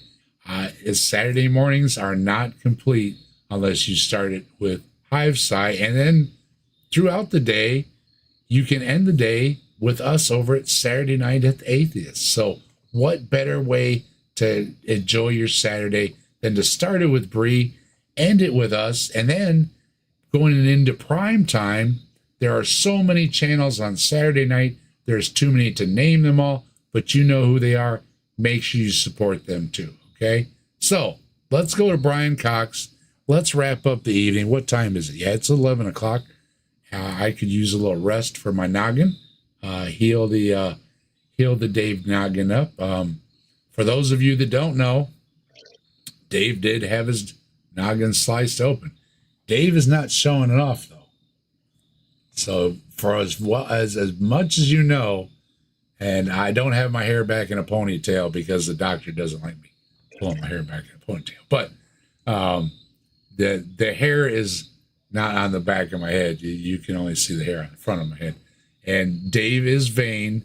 Dave did let it slip the other day. I did give a little clue to you out there. If you, those of you who like doing clips, you will find a clip out there of me without my tooth in the other day. I started to stream, and Dave was a little high. Dave forgot to put his tooth in. So for those of you that don't know, I do have a fake tooth. But I don't, Dave is vain, and I don't let it slide. So if you want to look for that clip, here's your opportunity to make fun of Dave with a tooth missing out of his mouth. Okay, and it's the only time that you're ever going to see that, because I'm going to go to my grave with this tooth in my mouth. So don't think you're ever going to have the opportunity again. But I do like to laugh at myself. And there is the opportunity out there to see me with the hole in my mouth. Okay, so with that, let's take a look at what Brian Cox has to say. And Brian Cox is one of my favorite science communicators, and he is going to say why I don't believe in God. This should be much. I don't believe in a God. I mean, what you can say. Have to stop every 2 seconds to correct. Science is knowledge. Science is the fact. Hold on. And I bleeped right past him into more bullshit. Yeah. I don't believe in a God. Yeah. I mean, what you can say if you're a cosmologist, what you should say is, where we know that the universe was very hot and dense 13.8 billion years ago. We don't know how it got hot and dense. So see, this is a very honest man. We don't even know, actually, if the universe had a beginning in time. And again, he doesn't know. He's very honest. I don't know. And this is what you want to hear from a scientist, is that I don't know, let's find out, right? Not I do know from the apologist, but I don't know. Let's find out. Or we don't know for sure, but we have a model and there's some data that seems to support that model. We would change the model if we found other data, as opposed to the religious viewpoint, which is no data will ever force us to change the key assumptions of our model. I have one of those videos, and so does many people have the videos of nothing will change your mind. There's the famous one of Ken Ham. I have one with Hamza, that nothing will ever change his mind, where I'm the opposite of something will change my mind, even on God, even though I'm a so-called cradle atheist. When the mighty Filbert asked me the other day, could I be wrong? Sure. Because the only intellectually honest thing to say is I could be wrong. Right? Probably not. The odds against it are not. My feelings are not. What I know is not. But to be intellectually honest, you have to leave yourself. You cannot go 100%. And anybody that goes 100% is not intellectually honest in my book. Don't know. Science doesn't rule out the existence of a creator. No, but that's right. Science does not rule out the existence of a creator. Now, it can prove... In the sense that it can prove that we can make fun of the Magic Zoo boat. I mean, you know, some things seem so incredibly silly that we can rule them out. But we cannot rule out that, that a God exists, and, the loving God of the Christian, maybe he's a cruel God, maybe his whole idea was to give me a tumor and laugh about it because that's what, a cruel God would do. We don't know, right? But for the most part, we can rule it out. But I will agree with what Brian is saying. Just said that I think we're overstepping the mark. I do not believe there's any evidence for a creator. Now, see, there he's being honest. See, there is no evidence for a creator. That doesn't mean there isn't any. That means he hasn't come across any, right? He is being honest. I mean, he's being a little loose with the terminology there. I don't think a philosopher would say it that way. I think a philosopher would say there's no good evidence. Yeah. But he's also on a TV show. I think he's using the word somewhat hyperbolically. Mm-hmm. And that's the way science tends to use the word. So that's what he means. Good evidence. And that's what he's doing.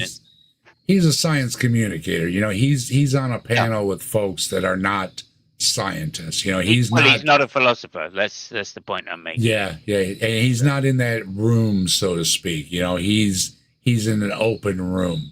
So he's trying to speak to a broader audience. I don't like the antagonism that occurs or is produced by this question. The point is that the correct thing to say is we don't even know whether the universe had a beginning. I don't even know whether it was eternal. Nobody does.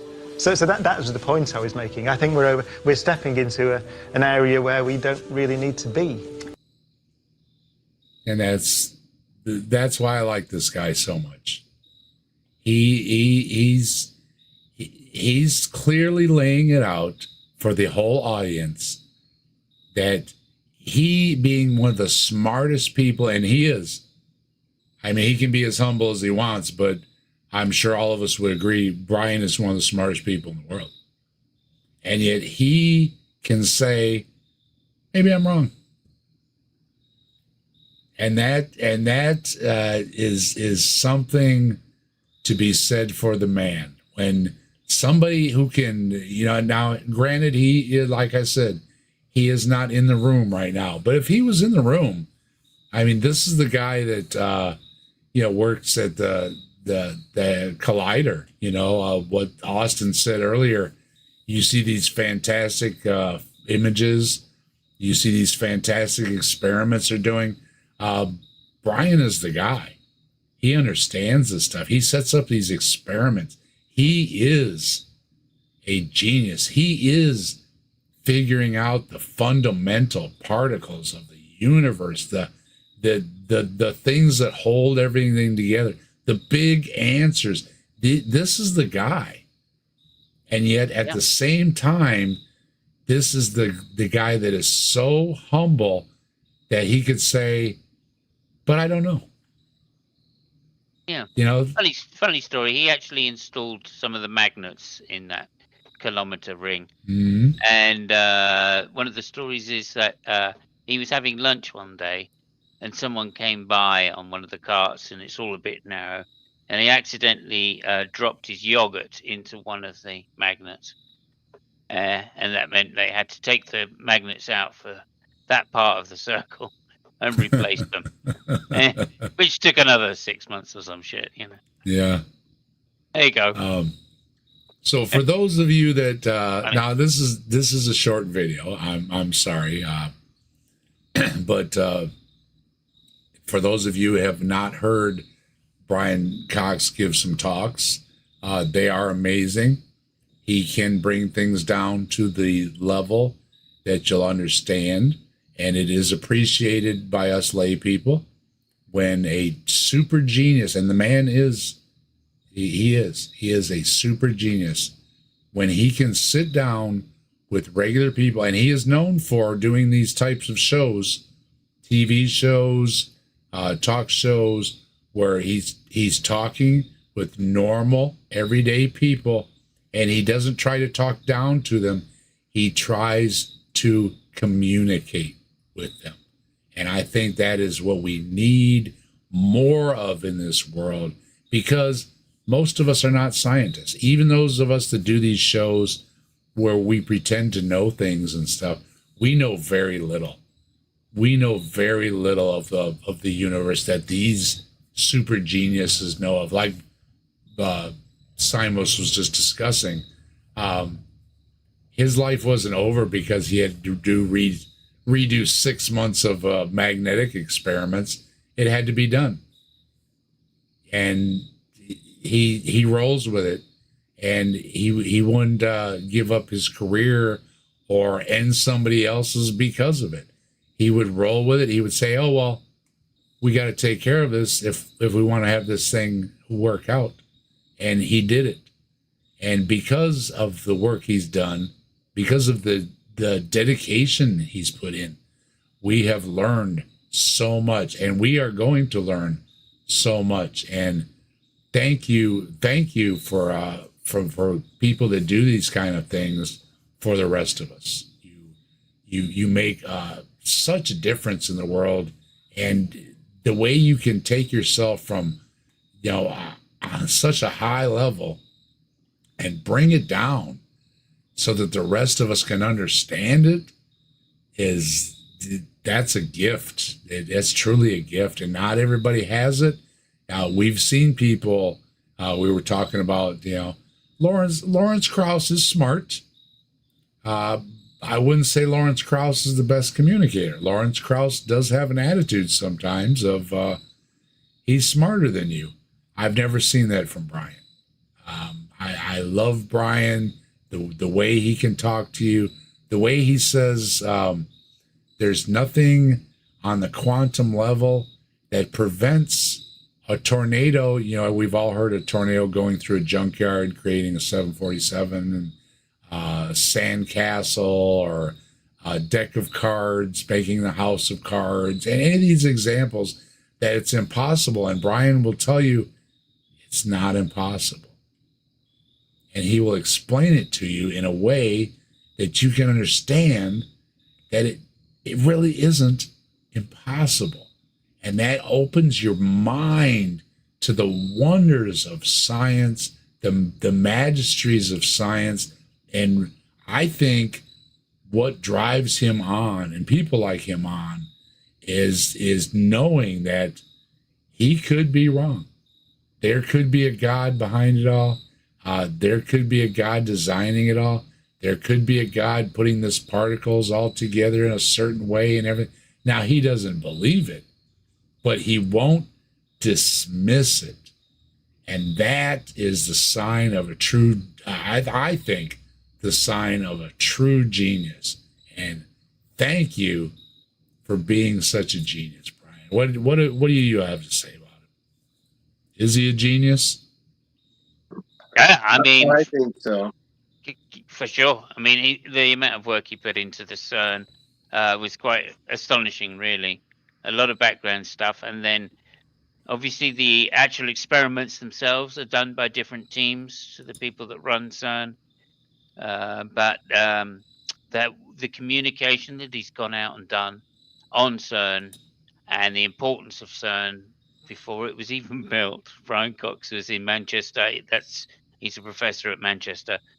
And that's a well-known physics university. I believe Rutherford went there, and I think even the Thompsons went there as well. So, yeah, just to say he comes from a huge history of particle physics, and he works in that very lab, in fact. So, yeah, I mean, he's a great communicator as well.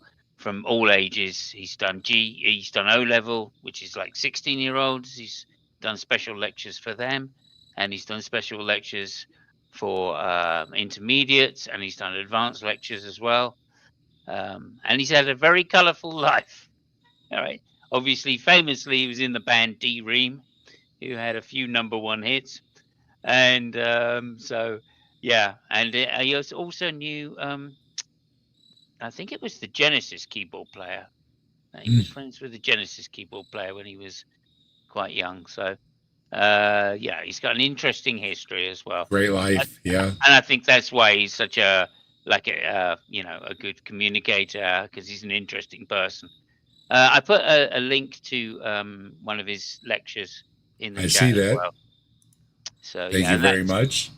That's on particle physics lecture at CERN. Yeah, and Beach he has a lot of videos, a lot of lectures. Make sure you check out if you don't know who Brian Cox is. They are fascinating to listen to. And Austin, what have you have to say about Mr. Cox? I've loved him for years. He's freaking brilliant. He knows astrophysics really well. He knows particle physics really well.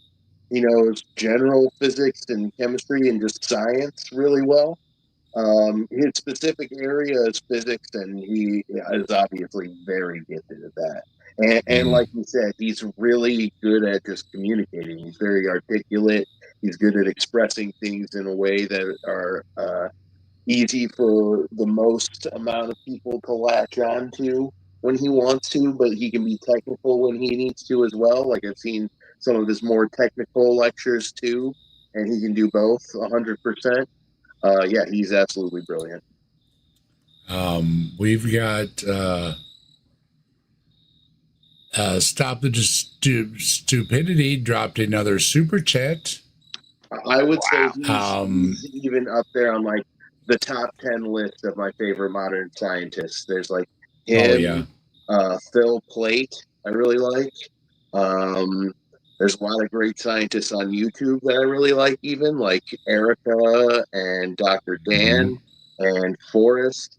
And but these are more like. Speaking of Dan has done some fantastic things recently with our Mike from Speed of Sound, and he gave him some very fine compliments too. From a is he a tenured professor? Yeah, 100%. And Mike has been freaking giving Mike some shoveling through untold amounts of data and making sense of it in a really parsimonious way. And he's really he's taken fantastic notes. So remember, Saturday Night at the Atheist is not just a bunch of slouches. We got Mike from Answers in Atheism, who is no slouch. He is self-taught. Dan is a tenured professor. He's got all the paperwork behind him. Mike has done this stuff on his own, and he has done the hard work, dug through the paperwork, through the reams of files and genetic codes and everything, and he's come up with some fascinating stuff. So don't think just because Mike is on my show or any of the other, many of the videos, Mike's got like 1,000 of his own videos. He is no slouch, really. Mike is a wealth of information.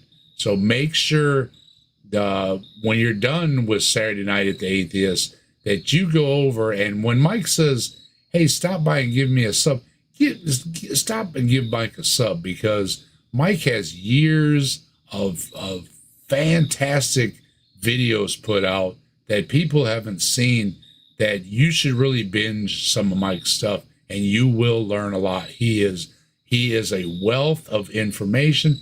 Mike jokes around a lot. We do appreciate the joking around, but Mike is no slouch. So do take it to heart. And the other folks on our panel too, Simos, Austin, going to school, learning all kind of things. We appreciate your wealth of information. Scott Duke is often with us. Yeah. He has a lot of information. He used to be, deep into religion and stuff. I bring these folks together not because I like, and I do like hanging out with y'all. Y'all are great, some great guys, but I do appreciate your knowledge and your insight into things. Simos knows a lot of the ins and outs of how things work. You will, whether you like it or not, learn something when I bring my guys together on Saturday Night at the Atheist. And I think we do a fantastic service to the community. And again, Dr. Dan giving him the shout outs and everything. It's deservedly so. And thank you for all you do. Mike was busy doing something else tonight. He couldn't join us, but he is frequently with us. Mike sends us all messages. We've known Mike for years, and he's always welcome on Simos' show on Thursdays. And he's done some things with Austin. Austin's doing his collections of lectures, so to speak, on different topics, taking things apart and dissecting. Excuse me, the hiccups are kicking in. It's a good time to end things. Austin is doing a great job. Yeah. Austin, keep up the great work. Thank you. Your pursuit in school and everything, and we appreciate that too as well. And Stop the Stupidity again. It's great to have you back, Dave. Stop the Stupidity. I think Stop the Stupidity gave me my first super chat on my channel. Stop the Stupidity is also a great supporter on other channels. Yeah, I can't say enough great things about Stop the Stupidity. Not everybody is a super genius. I don't know. Stop the Stupidity may be a super genius. I don't know. But I know that Stop the Stupidity is always there supporting my channel and a lot of other great channels. We can't say enough about people that support our channels. Thank you very much, Stop the Stupidity. And Stop the Stupidity, this is for you. You rock, let's rock with the fire in our veins. Rock on to the sky, till the thunder and rain. All hail Bigfoot, the legend, the king. He walks among shadows, the wild spirits sing.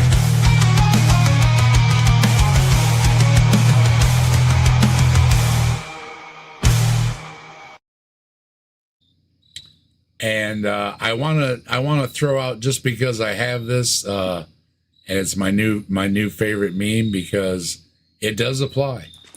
You on drugs? Yes, I am. Can I just add in one extra? Can I just give a shout out to one extra channel, which is Phil Halper, who's just Yes. written a book called Battle of the Big Bang, and I think he has 10 different models of 10 different models of potential explanations for the Big Bang, which are current scientific models interviewed. He does many interviews with scientists, and I think that's co-written with a scientist that's got a Nobel Prize. So Okay.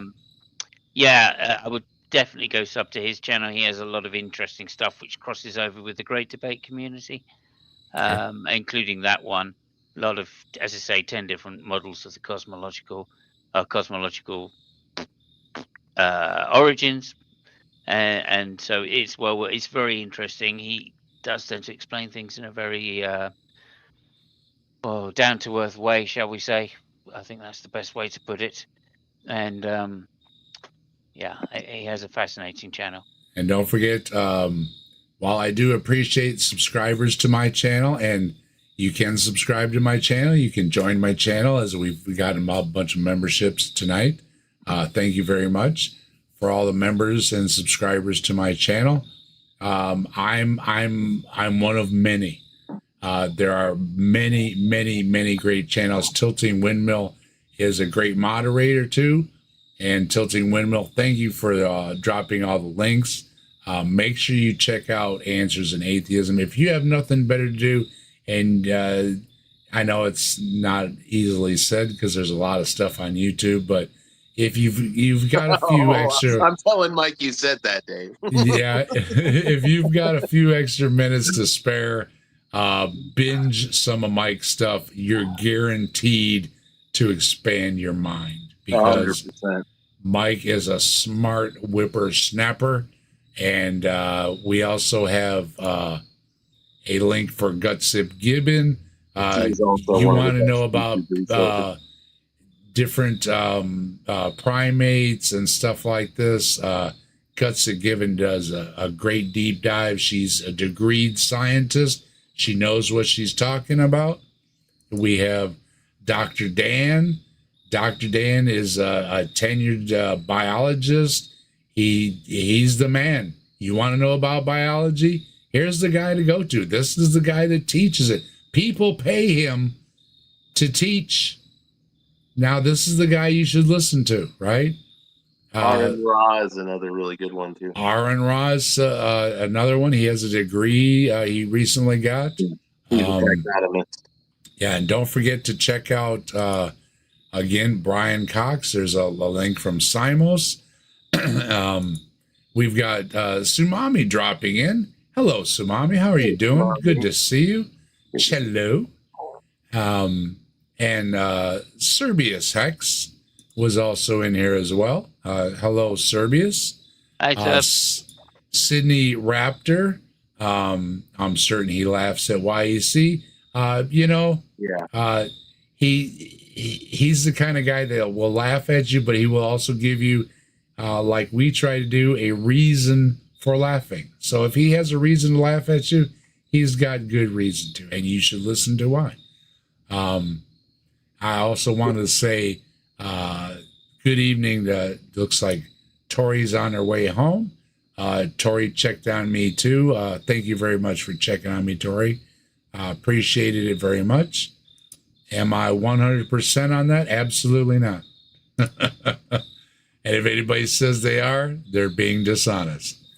As a science communicator, he will correct creationists and refute their statements and debunk them. But I think he generally takes the attitude of why should the moon care about every dog that barks at it? So if you don't accept his explanation, he's just like, okay, that's fine, and moves on. And we've got Ember in the chat, and Ember is mentioning Bree will be in the debate review Saturday at my place. All right, good deal. We'll check that out.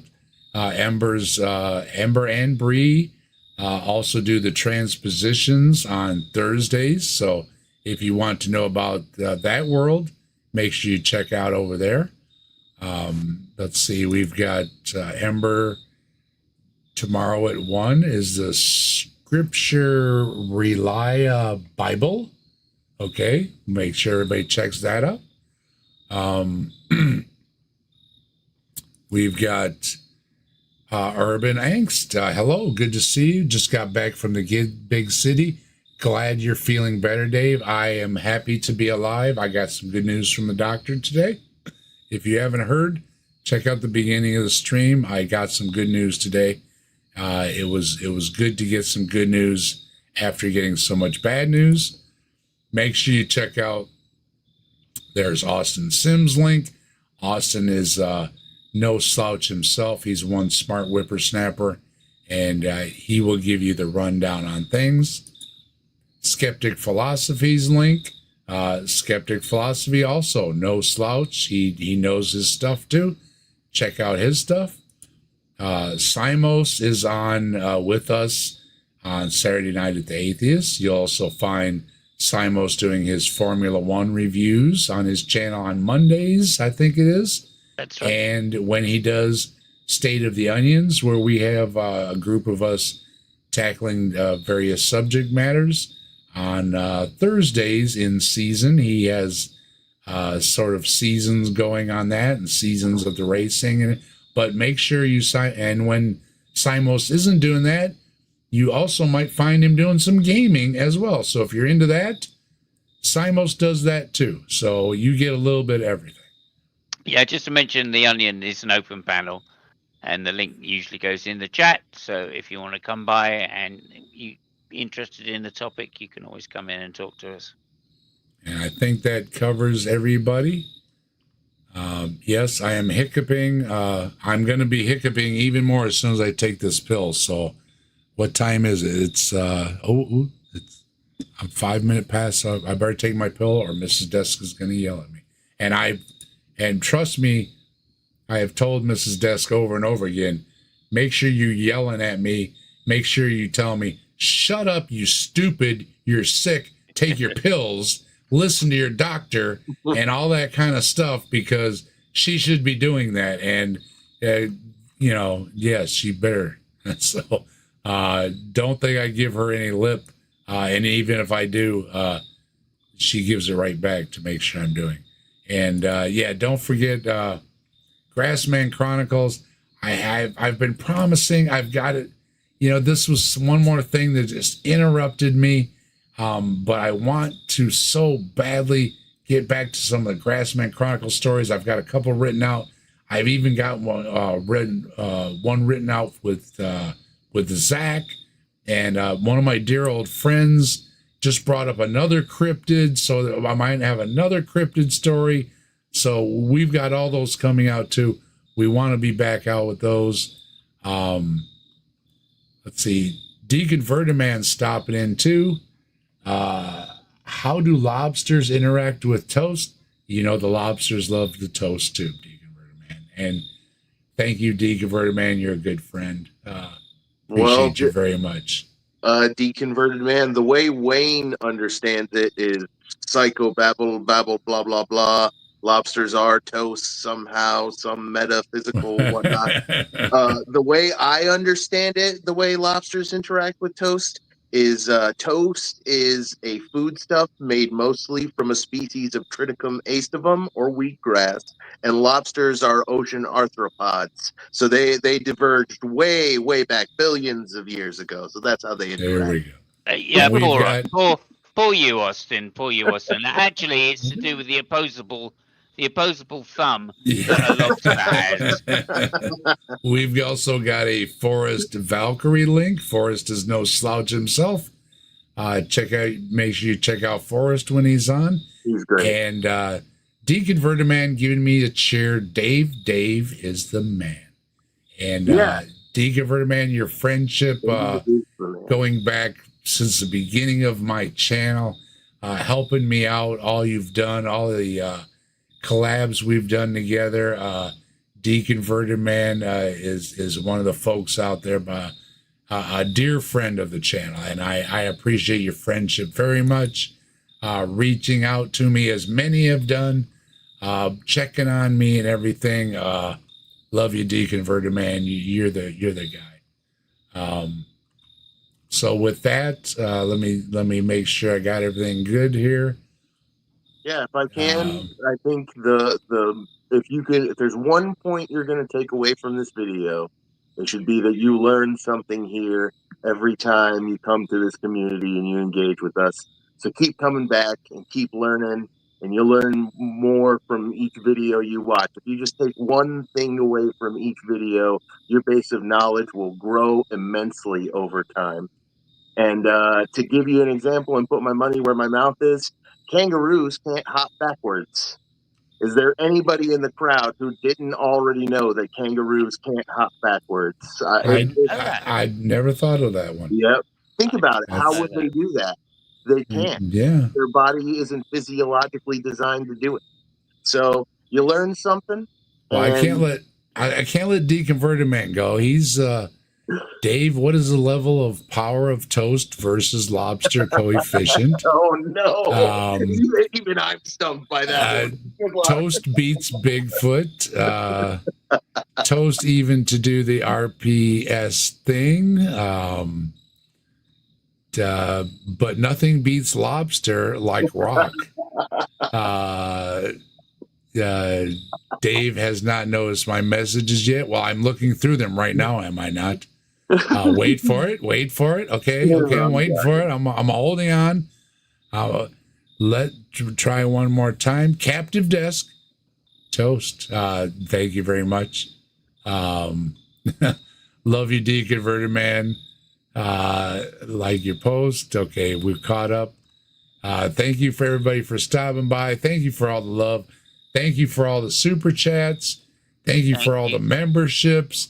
Thank you for joining me tonight, Simos, Austin, Robert, and Scott. Thank you, Stop the Stupidity. Thank you, Stop the Stupidity. Thank you, Tilting Windmill, for all you do for helping out the channel, dropping links. Always. And he even, to finish things off, there is Deconverted Man. So what more could you ask for? Thank you, Austin. Thank you, Simos. Thank you for your friendship. And I hope to see you on Saturday, if not before then. Love and peace. And we are going to go out with the Night Watch outro. Under the moon where shadows play, the channel lights the calm relay. Stories unfold in the softest sound.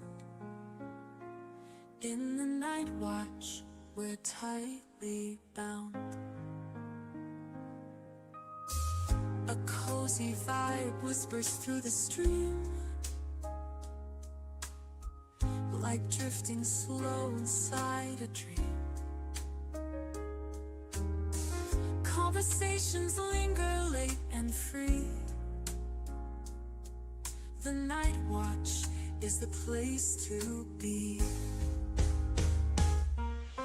Hang out here beneath the glow, where time moves gently, hearts all flow. Secrets shared in a soothing tone. The night watch feels like home.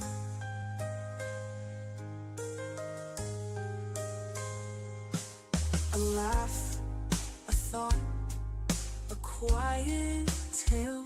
The night breathes slow, we set our sail. Through every chat and every laugh, we weave a stream, a timeless path. Stay while the stars are bright, each word a spark that paints the night. Connection deep, it soars and sings. In this space, the heart takes wings. Hang out here beneath the glow,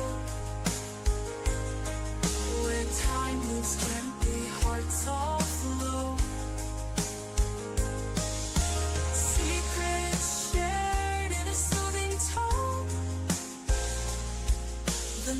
watch feels like home.